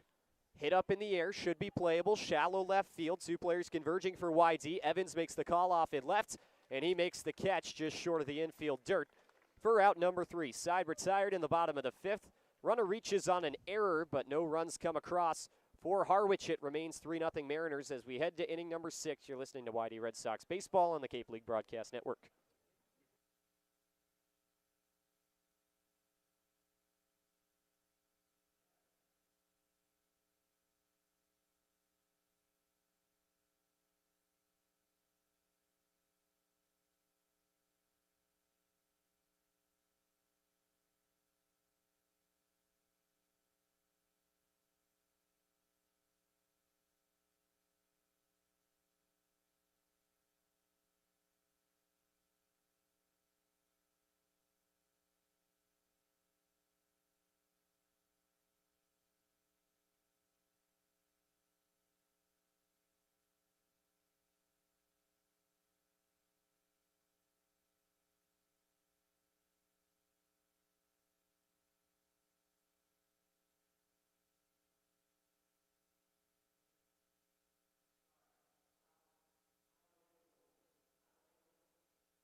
Into inning number 6 here from White House Field. Luquez Poley, Perri Kitei alongside. As the top of the order comes up for YD, facing off against Joe Savino for the first time. Nathan Archer is 0 for 2 with a looking strikeout and a ground out to short. First pitch to him comes in, swung on and missed for strike 1. Archer, left-handed swinger out of Bowling Green in the northwest part of the great state of Ohio. 0-1 pitch. Comes up high, check swing, appeal on to third, says he offered, and he falls down 0-2. Very proud program they have at Bowling Green. Was actually dropped for a very brief period during the pandemic. Alumni raised enough money to bring it back. 0-2 pitch. Dropped down into the dirt for ball 1. That was said like a true Ohio native, Luke. Gotta represent. 1 ball, 2 strikes to the leadoff man for YD. From the windup, the pitch bounces in. And it's 2-2. Nothing really challenging from Joe Savino to Nathan Archer in a 2-strike count. 2 pitches that were not close enough to the zone for Archer to offer at. Now he's into the windup, the 2-2 pitch, and leaning out of the way, Archer takes ball 3. Archer was the only member of the Bowling Green baseball team to start in all 50 games this season. Posted a perfect 1,000 fielding percentage. Breaking ball, and this one hit up the middle. Slow roller, smothered at short. But tumbling into the outfield, Culpepper does not have a throw to first. It's going to be a base hit for Nathan Archer. And YD finally has the leadoff man on in an inning. It comes in the 6th with them down 3-0. Second hit of the game for this Red Sox order, and that brings up Brady Day, who has reached base in this game but is 0 for 1. Runner on first with nobody out. Middle infield. Playing in double play depth. First pitch to the lefty, comes inside, clips the zone for strike 1. Day hit a very awkward ball his last time up that hit off the ground. We get time called, I believe it was by pitcher, Joe Savino. Ball traveled probably nothing more than 5 feet from home. 0-1 pitch, and that burns the inside corner for strike two. Ball that was just hit directly at the ground. The dirt just kind of took everything off it, slow rolled in front of home plate, and Jackson Hornig took the ball and threw it to first like a bunt. 0-2 pitch, swung on and missed. The off speed, he was out in front of it, and that's strike three. First strikeout recorded by Joe Savino. First baseman from Point Loma. Brings up Jacob Christian. Jacob Christian. The other YD hitter who has reached base on a walk. Runner on first, one gone in the top of the sixth inning. Resting the bat on the right shoulder, he now brings it up. First pitch is a breaking ball squeezed between the legs in the dirt by Hornig for ball one. Archer, one of the fastest members of the YD Red Sox, certainly is capable of scoring from first on a well-hit ball. Christian, 70 RBI this season. 1-0, and he takes a hack at it. Ball dribbles through the legs. The throw over to second base is over the head as the runner took off. It gets into center field, but is backed up quickly. Archer does, though, make it to second off good reaction. Honestly, not a terrible play there by Hornig, although the throw was a little bit wild. Knew that he had the backup at second and was just trying to unleash the ball quickly, which had just barely dribbled between his legs. It was an excellent backup play by Culpepper, sprinting over from shortstop. 1-1 pitch falls low for ball two on Jacob Christian. So 2 balls and a strike. YD has a runner in scoring position for the second time in this game. Last time came all the way back in the first when Brady Day was pushed up there by back-to-back walks. 2-1 pitch. This one lined left side. That's going to drop in left field for a base hit. Scott Pickler puts up the stop sign at third for Nathan Archer, so he will stay put there.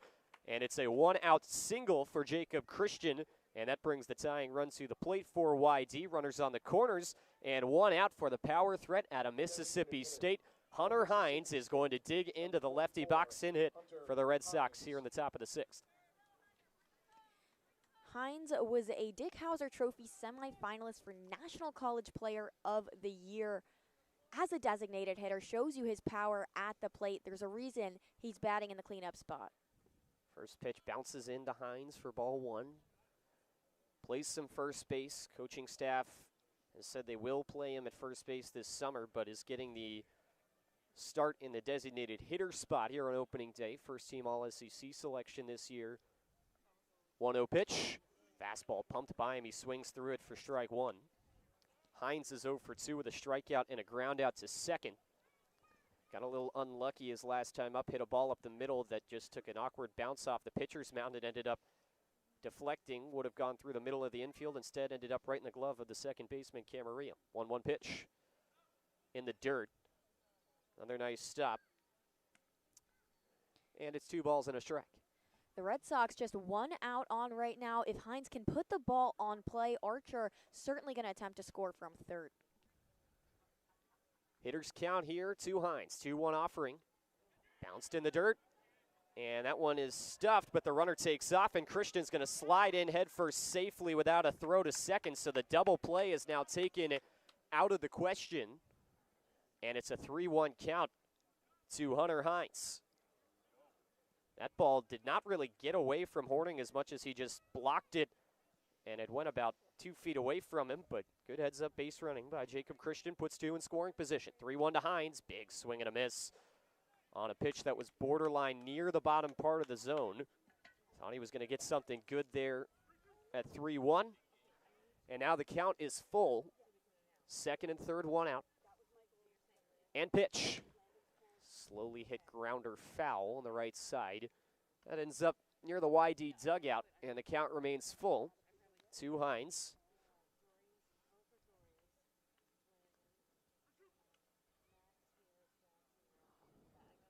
Wiggling the bat in a big spot. Payoff pitch. Breaking ball swung on and missed. Got him with the back foot breaking ball. And he swings through it for his second strikeout. There are 2 gone in the top of the sixth.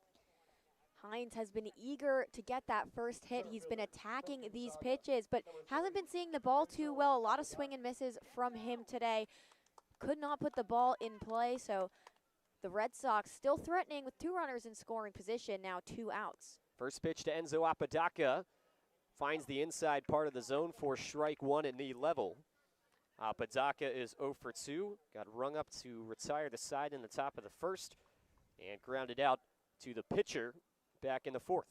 Second and third, 2 outs. YD trailing Harwich 3-0. 0-1 offering. Fastball at the shoulders, ever so slightly. Apodaca moved his hands to swing, but checked it. And it's 1-1. 3 through 9 in the order. Only one man has reached. 1-1 pitch. Apodaca squares to bunt, pops it up. It gets over the backstop. That had some serious pop. Shows you Coach Pick is not afraid to play the small ball game. Both of us are big fans of the small ball game. We love a good squeeze play. It's real exciting. I wonder if Apodaca will look to do that again or just swing away. In a 1-2 count, lifting the knee. The pitch is a breaking ball hit up in the air. Shallow center field, coming over on it from second base. Camarillo calling off shortstop Culpepper. Puts the squeeze on it. Side retired in the top of the 6th. The Red Sox get 2 hits, leave them both in scoring position, and it remains 3-0 Harwich as we head to the home half. You're listening to YD Red Sox Baseball on the Cape League Broadcast Network.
Headed to the bottom of the 6th inning here from White House Field. Luke West, Poley, Perri, Kitei. Opening day here in the Cape League in 2023. Bottom of the 6th.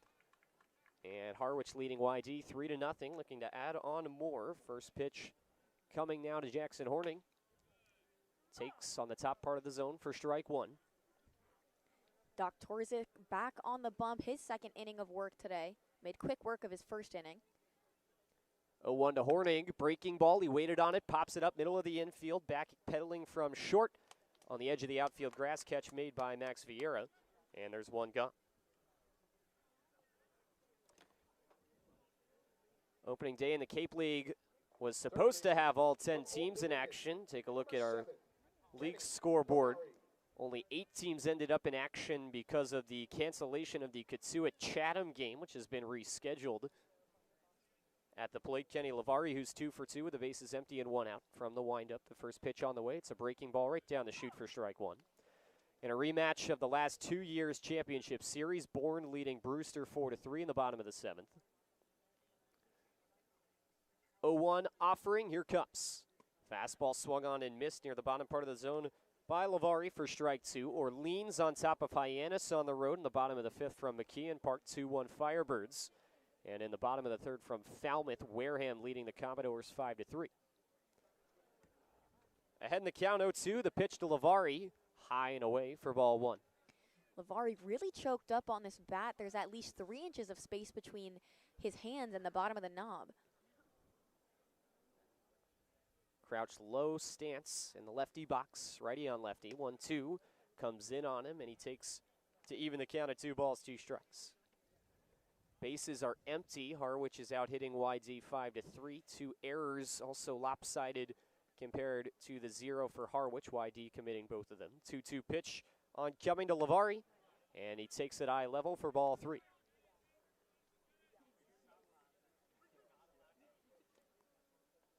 Lavari out of Vineland, New Jersey, has played all 173 games over 3 years at Old Dominion. 3-2 pitch.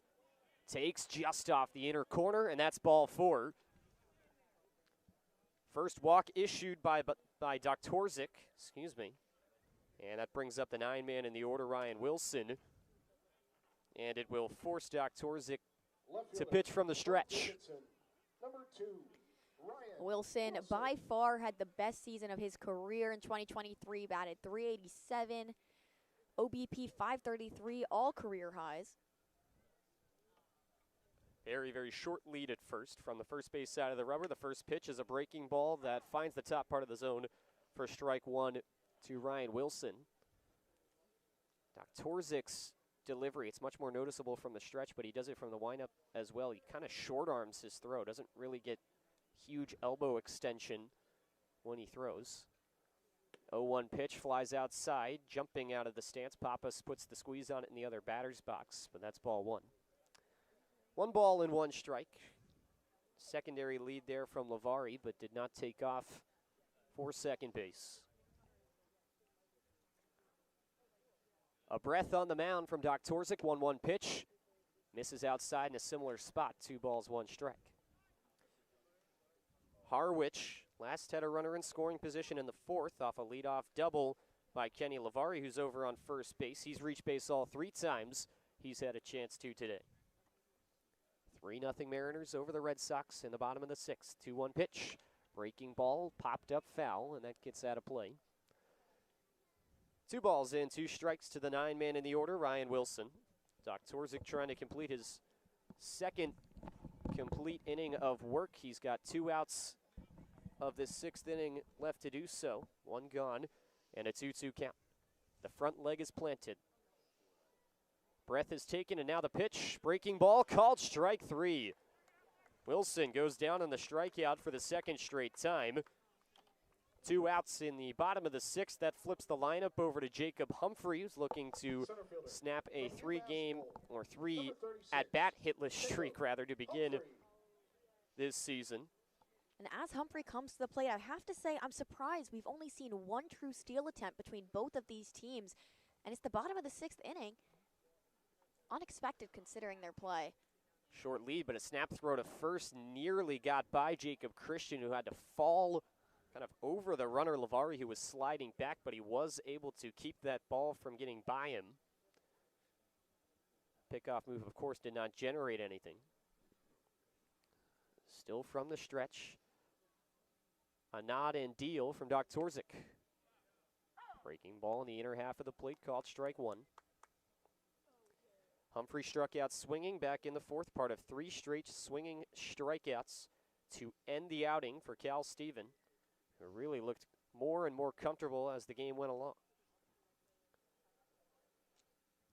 0-1, here comes this one lifted in the air, shallow left center field. Coming over on it is Evans, and he will have it right on the edge of the shade and sun for out number 3. We're done with 6 from White House Field in Harwich. It's Mariners 3, Red Sox nothing on the Cape League Broadcast Network.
Shortstop Max Vieira, the All-Big East first-team selection, leading things off for the Red Sox here in the top of the 6th inning. The seventh inning.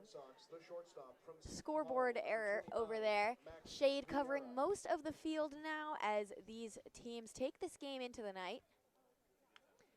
First pitch on the way, fouled back. Joe Savino back on the mound. The Elon product. The Harwich NYD Bat Kids racing again to get the foul balls behind the plate. Vieira skies it towards shallow right field. And camped out underneath is Scannell. He makes the play for out number 1. Vieira just under that ball, did not make good contact. And now YD towards the bottom of the order with Jimmy Evans in the 7th spot. And YD with a pinch hitter, it's number 6, Nick Mitchell. Mitchell out of Carmel, Indiana, and Western Illinois University, just finished up his sophomore year, his first appearance of the season. Yeah, Mitchell, a guy who has torn up the Summit League the last couple of years. Offers at pitch number 1 and goes around for strike 1.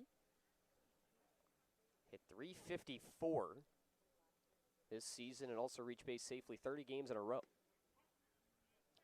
Mitchell takes ball 1 inside, counts 1-1 on him with a 1 out. He led his team in hits this season with 68. Pitch on the way, Mitchell bounces it foul towards the first baseline. He had a reached base streak 30 games in a row this season. Consistency at the plate. The pitch, Mitchell swung on and missed, and he goes down for out number 2. Mitch Voigt back up for the 3rd time around, a 3rd baseman out of Michigan, a Wisconsin native.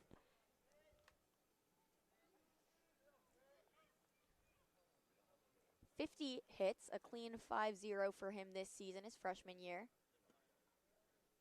And he takes ball 1 outside in the dirt. Savino. The 1-0, Voigt fouled up the 3rd base line. Counts 1-1, 2 outs on the Red Sox. Voigt takes ball 2, low. The Red Sox showed a lot of patience in their first few at-bats, and in their 2nd, 3rd time around have been attacking early in the count. Voigt lines it sharply towards right field, and it drops. Fielded cleanly, but Voigt, his 2nd hit of the game, has really been a bright spot for the Red Sox today. Scannell was there, but a runner aboard. The Red Sox hoping for a 2-out rally here in the top of the 7th. Oh, and Matt Scannell had that ball hop on him weird, made a really nice reactionary play. So that ball skipped to his left, and he was able to reach behind him and barehand that ball. Had he not done that, that could have ended up 2, maybe even 3 bags. Pappas takes strike 1 in his 3rd time around. The All-West Region 2nd team selection in 2022 at Cal Poly Pomona. Takes strike 2 in the same spot. Savino just kissing that outside corner with the fastball. Pappas quickly down 0-2, 2 outs. Runner on first. Savino. Check swing from Pappas as he takes ball 1 high. Savino not afraid to, in a 2-strike count, throw away from the zone and try and get a chase. In the dirt, Voigt goes. The throwdown is not in time. Voigt, first steal of the season, first steal of the game. The ball was just slightly bobbled on the block behind the plate by Horning, who still made a nice throw. Certainly very, very close to making the play, but Voigt's speed just beat him out. 2-2 to Pappas. Check swing. Did not go. Ball 3. Count runs full. That was very, very, very close. That breaking ball down in the dirt. Very clearly the strikeout pitch for Savino. He's gone to it now twice in this at-bat. And Pappas closer that time to chasing, but still able to hold up. Voigt a healthy lead at second. Pappas fouls it off his foot. There are no Mariners behind Voigt at second to back up a pickoff play. So Voigt taunting the Mariners, trying to get them to bite. Looks like a pitcher up in their bullpen as well for Harwich. That is Jacob Gomez, the lefty. Pappas check swing again, ball 4. And the Red Sox have 2 aboard, but this does put the force in play. And with 2 outs, the play could be made now at first, second, or third. Yeah, you do get that force, but also the negative side of that is you just walk the 9-man in the order, and now you're going to flip the lineup and bring up the top of the order. We see a coach out of the dugout for Harwich, and we could be seeing a new arm on the mound as it's a favorable righty-lefty matchup right now for Nathan Archer at the plate. With a lefty warming in the bullpen, we may see a change here for Harwich to try and play the splits, but right now it's just an infield meeting for the Mariners. Archer batted just below 300 this season, 9 home runs, 90 total bases. Again, such a consistent player, 50 starts the past 2 seasons in a row for Bowling Green in his freshman and sophomore seasons. They're going to leave Savino in the game.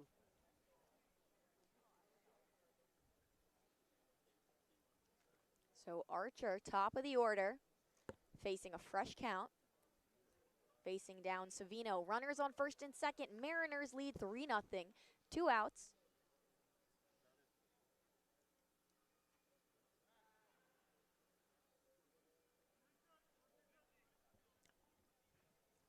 Slight pickoff move from Savino, but does not fire towards second. Voigt takes his lead. The pitch in the dirt. Nice block behind the plate by Horning. Voigt jumping at that any opportunity he can. Horning kept that one in front of him, picked it up quickly. Great work from the catcher behind the plate. 1-0 count. Savino, the pitch inside, ball 2. Archer hopping out of the way as that one around his hips. Despite the lack of activity on the base paths, these catchers on both sides have had a pretty good amount of work to do. A lot of balls in the dirt, having to spring out of the stance.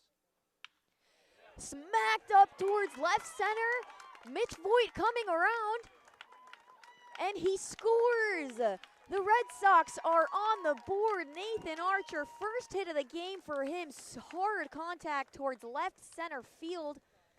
Mariners just watch that one go by. Fielded cleanly by Wilson, but Voigt jumped immediately. They knew that ball was going to land. Scored easily. Now runners on first and second for the Red Sox with Brady Day up to bat. That's going to spell the end for Joe Savino. Is going to see another infield meeting, and it looks like Jacob Gomez is going to get the ball here for Harwich. And YD finally starting to put something together as we get into these late innings. That ball was absolutely roped by Nathan Archer. Starting to build some momentum here as they've even the hit tally at 5 aside.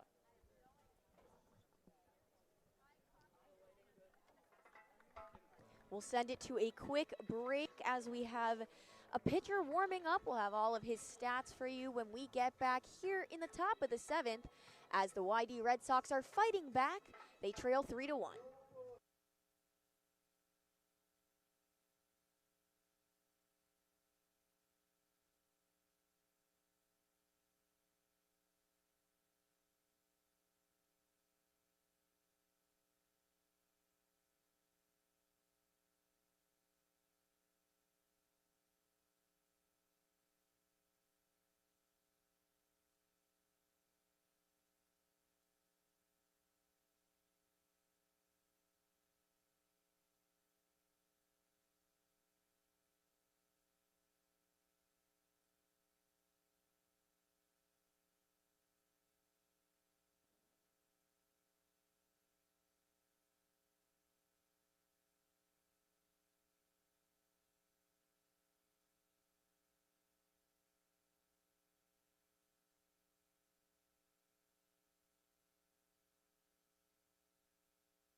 We're back still in the top of the 7th, 2 outs on for the Red Sox. Brady Day coming to the plate. He'll face Jacob Gomez, the lefty, out of Rutherford, New Jersey. Another Old Dominion product, just finished up his junior year. Line on the season, 4.7 ERA, went 1-3 with 21 appearances, 44 innings pitched. And he is coming in hoping to retire the side for the Mariners after 2 hits, score 1.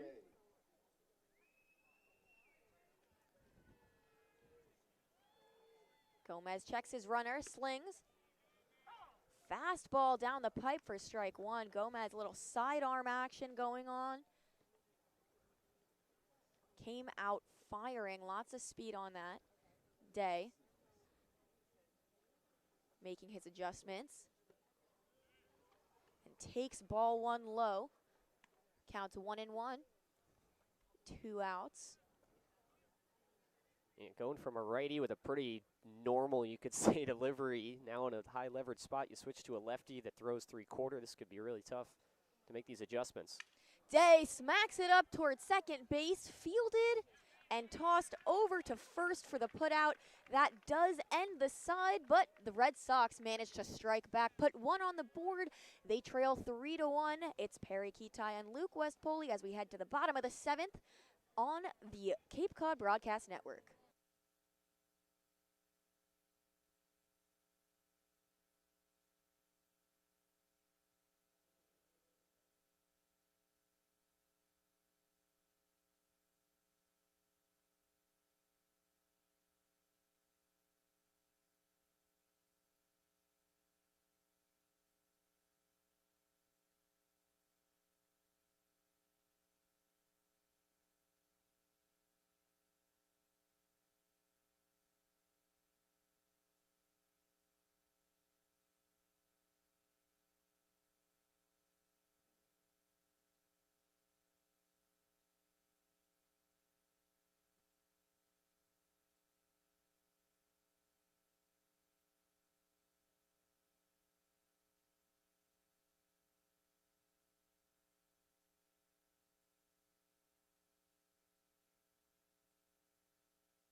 In left field from Western Illinois, number 6, Nick Mitchell. Back for the bottom of the 7th, Nick Mitchell, who pinch hit for left fielder Jimmy Evans, has entered the game in left field. He'll play the remainder. 2.5 innings left to go at White House Field. Jason Doktorzik back on the mound.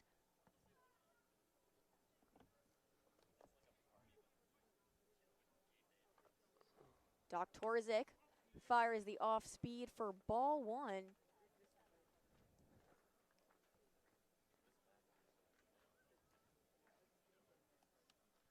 Harwich at the top of the lineup. It's Ali Camarillo. Takes ball 2 inside. This is crunch time for these pitchers. This feels like a really important inning for Doktorzik. Their bats started to heat up. Not only is it crucial to hang a 0 here, keep this game within reach, also want to try and preserve that momentum, get out of the inning quickly. Popped up behind the plate. Pappas makes the grab, out number 1. Doktorzik shrugs his shoulders, shaking it off a little bit. Feels good, retired the first batter, taking a deep breath. Yeah, got some chase. Maybe had Camarillo wound up a bit there. Had him in a 2-0 count through a third pitch that was probably not going to be in the zone, but got a chase. Able to miss the barrel and get a soft pop-up. Brings up Culpepper, who takes strike 1 down the pipe. Culpepper hit hard in his first at-bat on the shoulder. Has shaken that one off, played the remainder of the game.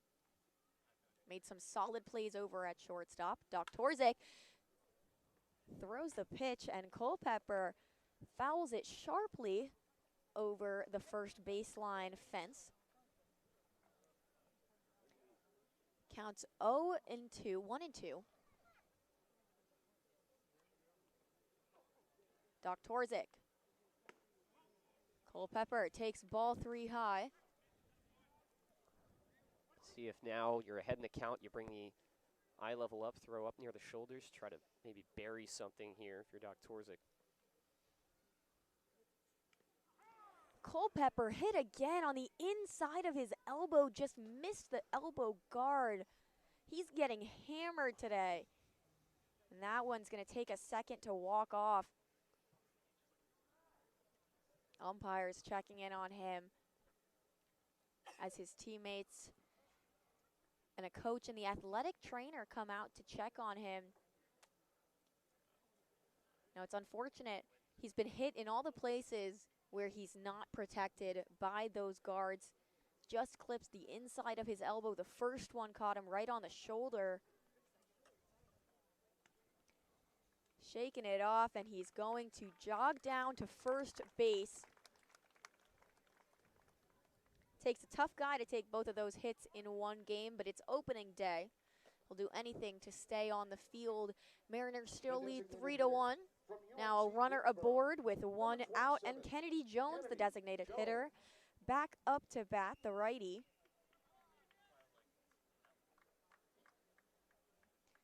.6'1", just out of his junior year at UNC Greensboro. Facing the first pitch of his at-bat. On the way. Swung on towards the third baseline, just foul. Mitch Voigt was there, wanted to make the play. He was going to get the out over at second, but luckily for the Mariners, it went just foul before that. He came charging in on that. Yeah, wanted the revenge maybe after the last time Jones was up. A tough hop got him over at third base. Had a chance at maybe turning a double play there, but that ball was clearly to the left of the bag. Called foul, rightly so. Back to the plate goes Jones. The 0-1. High. Pappas down to first. Snap throw. Runner is safe on first.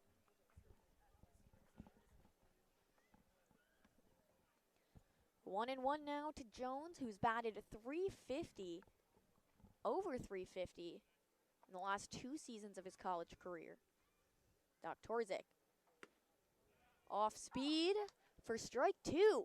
Just catches the outside of the plate. Well-placed pitch. Runner on first, the force in play.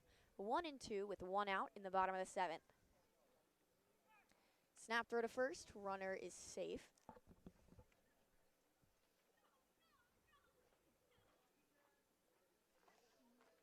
Culpepper, very small lead over at first. Another snap throw to first. Culpepper just taking a few steps to get back on the bag, doesn't even need to slide, just a few feet off the plate.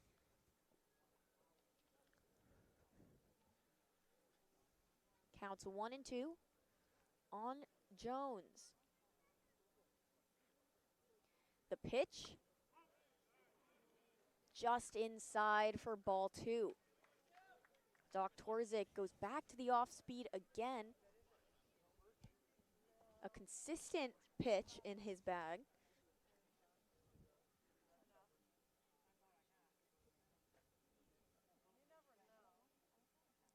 The 2-2 on the way. Runner goes, but it's fouled back into the fence.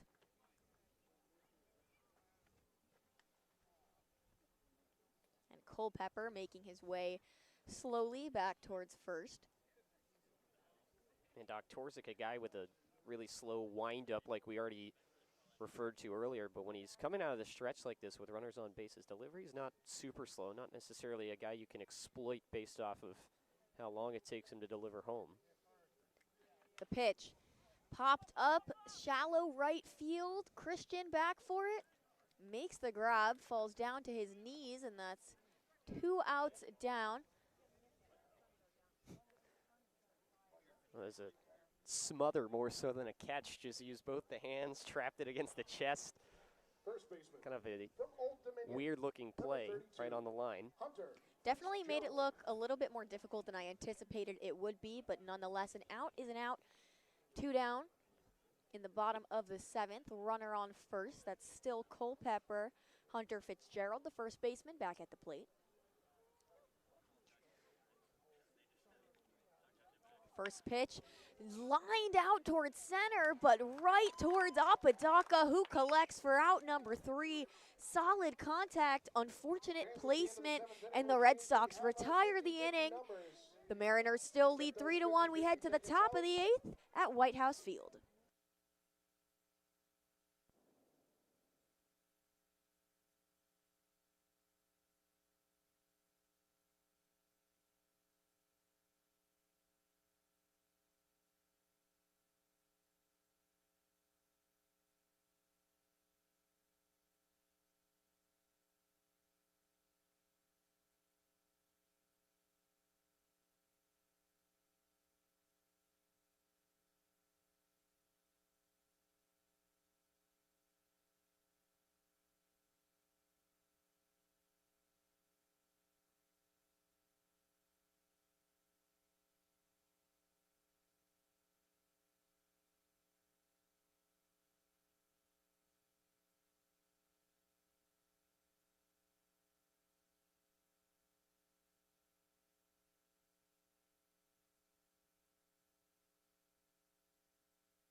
Top of the 8th, and we are definitely in the back half of this game as the Red Sox trying to make a comeback against the Mariners. Jacob Gomez, the lefty, back on the mound for the Mariners, facing down Jacob Christian. It's a Jacob on Jacob battle here to start things off. Huge kick from Gomez, and Christian hits it deep and foul, but solid contact out of play. First baseman from Point Loma Nazarene, number 26, Jacob Christian. So an early 0-1 count. And strike 2 just clips the inside corner of the plate. So Christian down quickly, 0-2. Crowding the plate. And just reaches at it, makes it up towards short. Culpepper makes the play. Another solid stretch from Fitzgerald at first. Ensures out number 1 for the Mariners. The designated hitter. Yeah, the throw looked to be online, and Fitzgerald, so desperate to get that stretch, he almost pulled himself off the bag, but got himself extended about as far as he could go, was able to hold that back foot on. Another leadoff man retired. Hunter Hines up again, checks his swing for strike 1.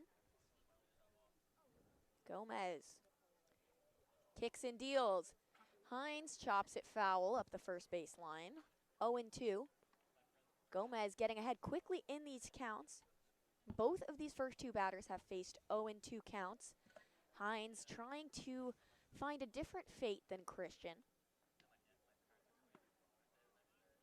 And takes ball 1 outside. Fastball.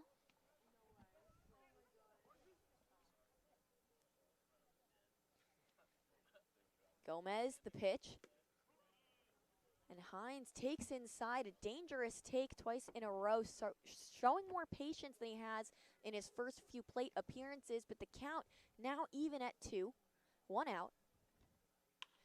Hines flies it towards shallow left field. Making the play is Wilson. Hines too far under that to send it anywhere solid. And that's 2 outs quickly for the Mariners, as Enzo Apodaca, who made that catch to end the inning in the bottom of the 7th, back up to bat.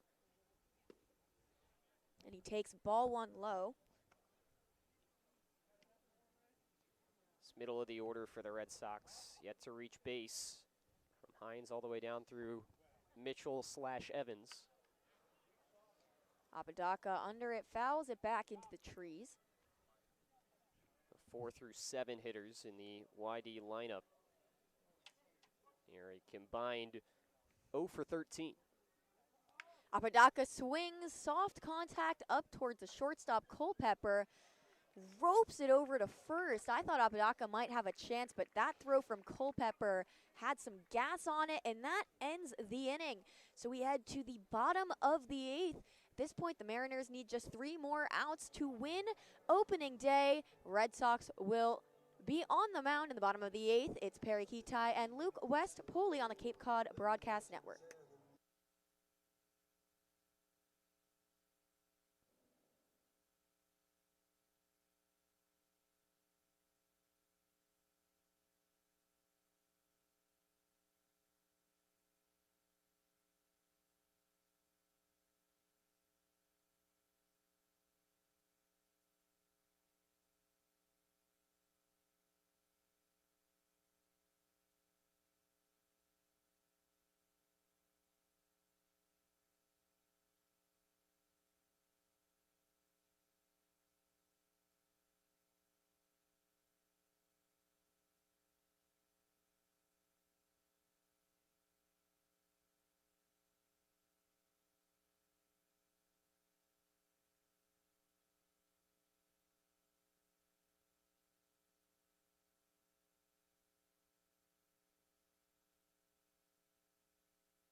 Torzik back on the bump for his 4th inning of work as we've reached the bottom of the 8th inning.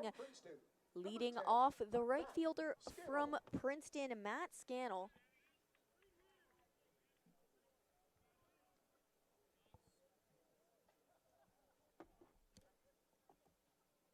Torzik, the first pitch. Low, Scannell holds. Torzik on the mound, out for his 4th inning of work in relief. The pitch on the way, off speed in for strike 1. Scannell was a All-Ivy League selection as a freshman in 2022.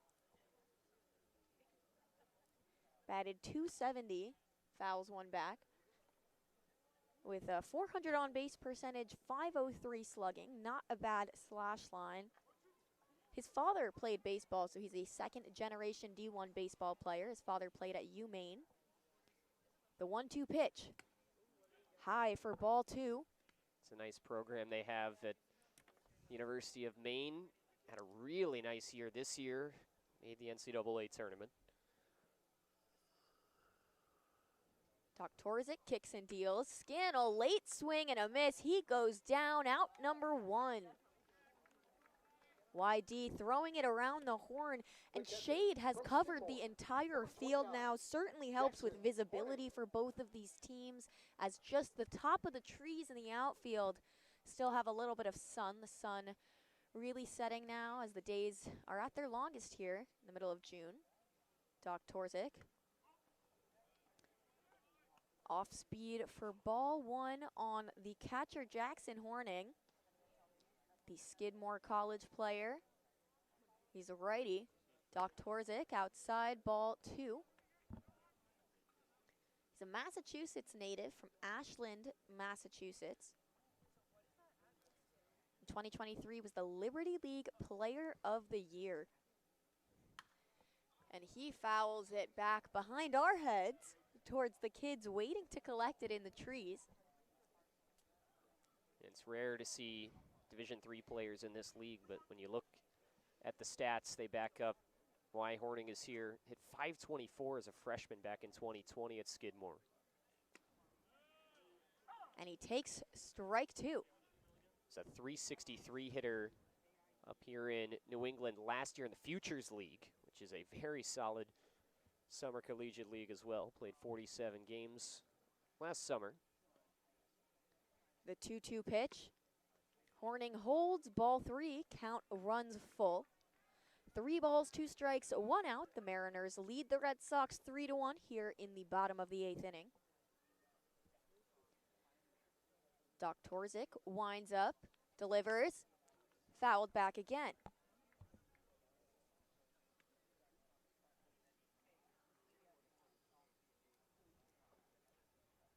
Horning is also a D3 first-team All-American last season in 2022. Has been consistent all 3 years. Takes ball 4, and the Mariners have a runner aboard as Horning jogs his way down the first base line. From Old Dominion, number 7, Kenny Lavari. Bringing up the lefty, Kenny Lavari, who has reached base in 3 of his appearances today. Yep, hasn't been retired yet. Single, double, and a walk for him.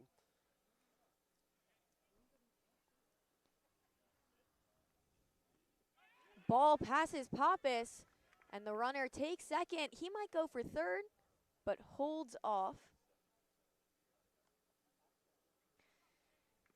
That ricocheted off Pappas's glove came towards us here on the first base side. Honestly, the distance between home plate and this first base line might be shorter than home plate and the backstop, that back fence. Going to see pitching coach out of the dugout here for YD, and they're going to meet the infield. But yeah, it's definitely a field that has its interesting spots to it. If you're off with the pitch at first base here and it gets by the catcher, you could definitely take second and third. It's a place that has a very wide backstop. There's big foul territory, as with a lot of the fields here on Cape Cod. The bullpens are old school on the field in foul territory. YD's going to keep Doktorzik in the game.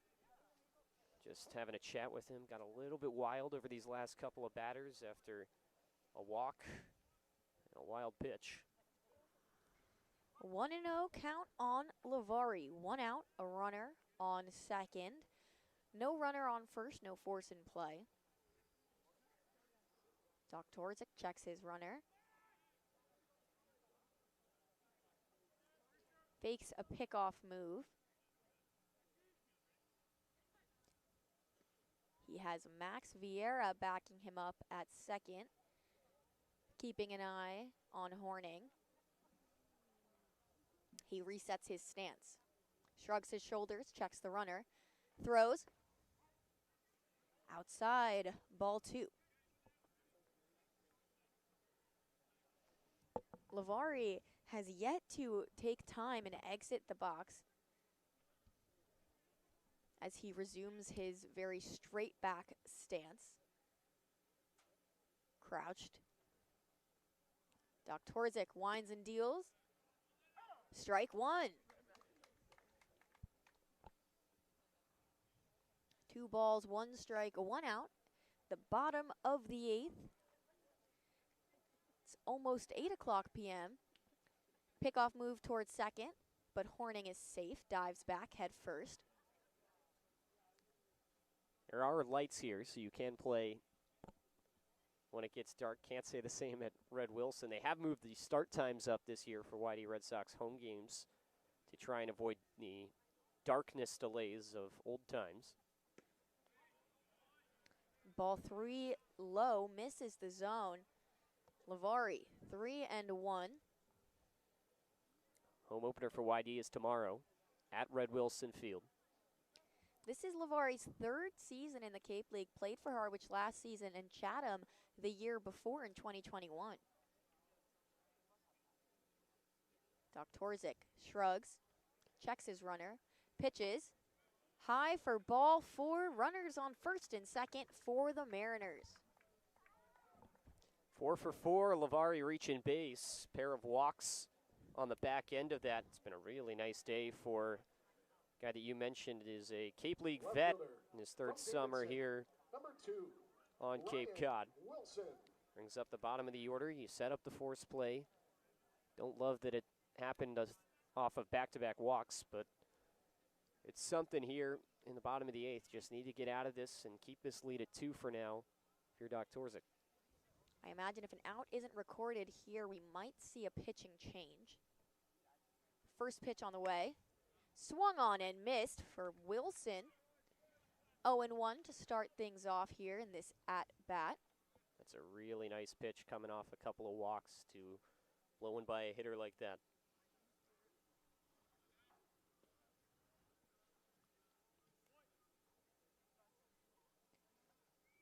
The 0-1 pitch on the way. Swung on again and missed that one at the top of the zone, but Wilson bit down quickly. 0-2.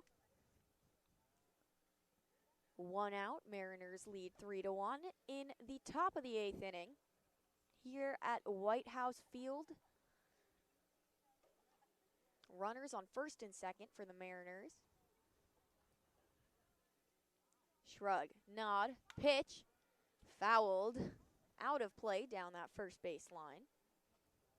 Count remains 0-2. Things have quieted down a bit here at White House Field. A few more empty seats in the bleachers. It's a very peaceful atmosphere for opening day.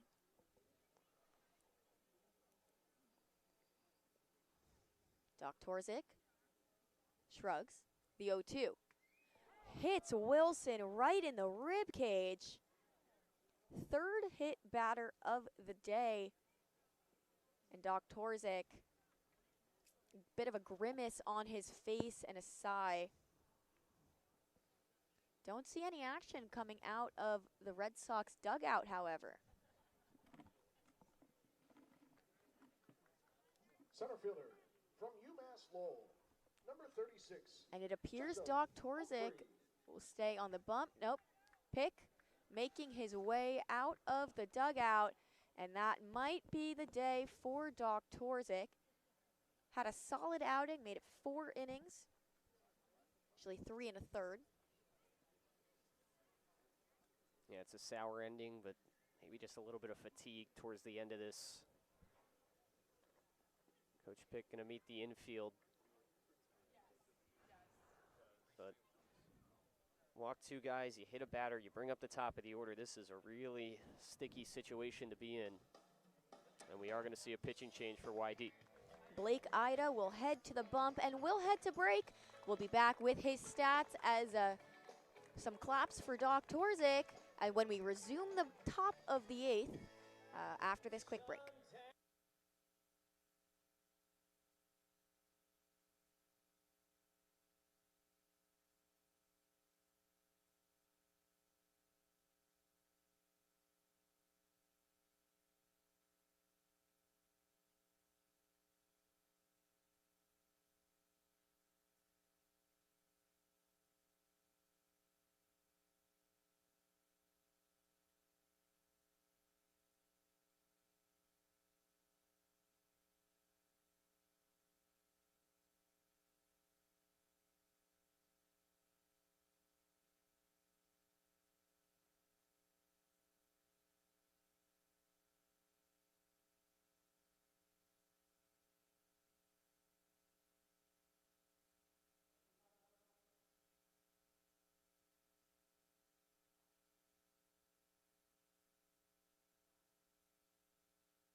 The Mariners tacked on 3 in the second and none since then, but with the bases loaded and 1 out facing a new pitcher, they have a great opportunity to add some more here. Blake Ida on the mound, just finished up his freshman year at Kennesaw State University, his first appearance for the Red Sox.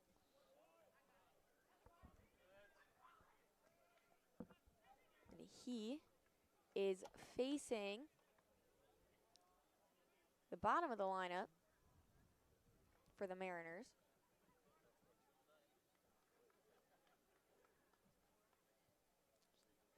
Actually, it's a pinch hitter near the top of at the top of the order for, I believe, or the throw over to third. Gets by.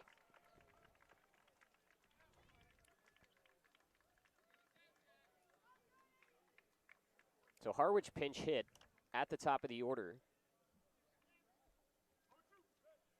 It's 36 at the plate. Throw got by at third on a back pick, scored a run, and now there's 2 in scoring position. Pappas was going for the pickoff attempt at third and just missed it. Flung it into right field.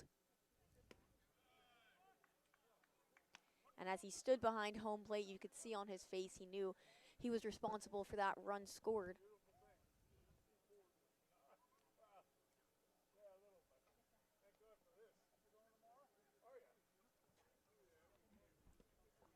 Jacob Humphrey at the plate. Top of the order, number 1, as the count runs 2-2 on him with 1 out. Score is now 4-1 Mariners. Ida deals. Outside, ball 3. Full count.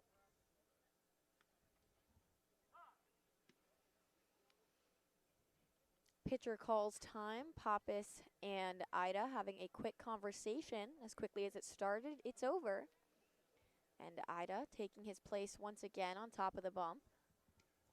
Runners on second and third for the Mariners after that error from Pappas on the snap throw behind the plate. Humphrey, the leadoff, faces a full count. The payoff pitch, swung on and missed. Strikeout for Blake Ida in his first batter faced.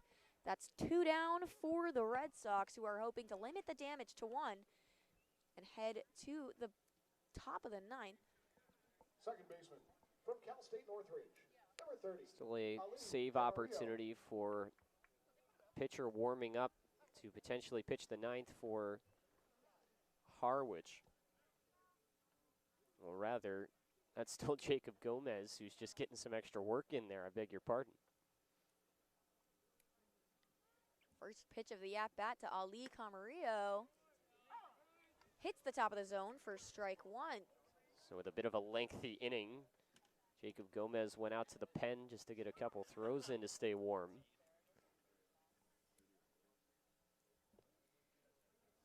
A 0-1 to Camarillo, who's moving the dirt around in that right side batter's box, taking his time.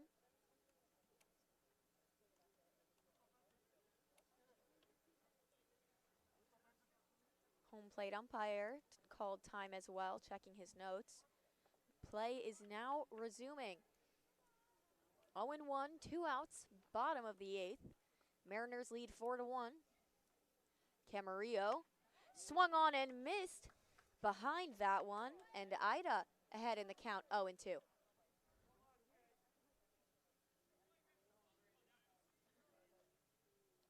Healthy leads for both of the Mariners at second and third. Ida deals, swung on and missed, strike 3. Ida retires the side, but the Mariners add another.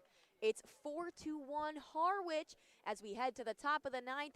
3 outs could end the game, and YD tries to stay alive when we come back on the Cape Cod Broadcast Network.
It's the top of the ninth at White House Field. Harwich is trying to end the game and escape opening day with a win. The Red Sox trying to do the same as they trail 4-1. And they start things off towards the middle of the order. It's Max Vieira, the shortstop out of Seton Hall. He's had a solid day at the plate today. And smacks the first pitch of the at-bat up the third baseline, and it's going towards the wall. Vieira heading for two, and he'll reach safely. A stand-up leadoff double for the Red Sox. Can't ask for a better start than that. Yeah, that ball was ripped. Couple hops over to third base. And Lavari would have had to field that on the backhand right over the bag. Might have caught a piece of his glove, but I don't imagine they're going to give him an error there. That would have been a near impossible play, and in getting as deep as it did in the outfield, Vieira able to pull into second base. And now you've got Nick Mitchell, who's pretty fresh. He's 0 for 1, but maybe a chance now, a second time through, to make some adjustments, get a ball in play. First pitch, Mitchell lays down the bunt. He's headed towards first, and an error in the field as Lavari trips over himself, falls on his face. And Vieira advances to third. Mitchell beats it out at first. YD with runners on the corners and no outs. Yeah, that's an excellent decision right there. You choke up on the bat, and he didn't show the bunt, but he squared it perfectly, put it right in the soft spot to the left of the pitcher's mound where it was going to be tough for Gomez to get to it. And now the tying run is at the plate for YD with nobody out, by way of Mitch Boyd, who's hit safely in each of his last two at-bats. As he takes strike one down the pipe. And that was ruled a bunt single for Mitchell, as there was kind of a tumbling by the fielders, but still a base hit. Ball's on the ground.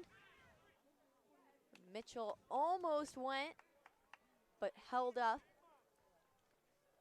Vieira on third decided to hold up. And Mitchell with a good base running heads up play there to take second. Now you're out of the force here. Red Sox with two in scoring position. Voigt, the 1-1, takes strike two, hits the outside. Runners on second and third. Mariners lead 4-1 in the top of the ninth. Mitch Voigt at the plate. We're going to get a pinch hitter on deck for YD as well. The 1-2. Voigt fouled back sharply into the fence. It's going to be Will King to hit for Johnny Pappas, and this could be a breaking point for YD, as that would be King in the 9 spot. You could potentially bring up the top of the order behind him. Voigt swings, just foul up the third base line. Could have been deja vu from that leadoff hit from Vieira. Goes just foul before the bag. Count remains 1-2 on Voigt. No outs, down. Gomez, high, ball 2. That was almost over Voigt's head. Quick reflexes from Horning behind the plate.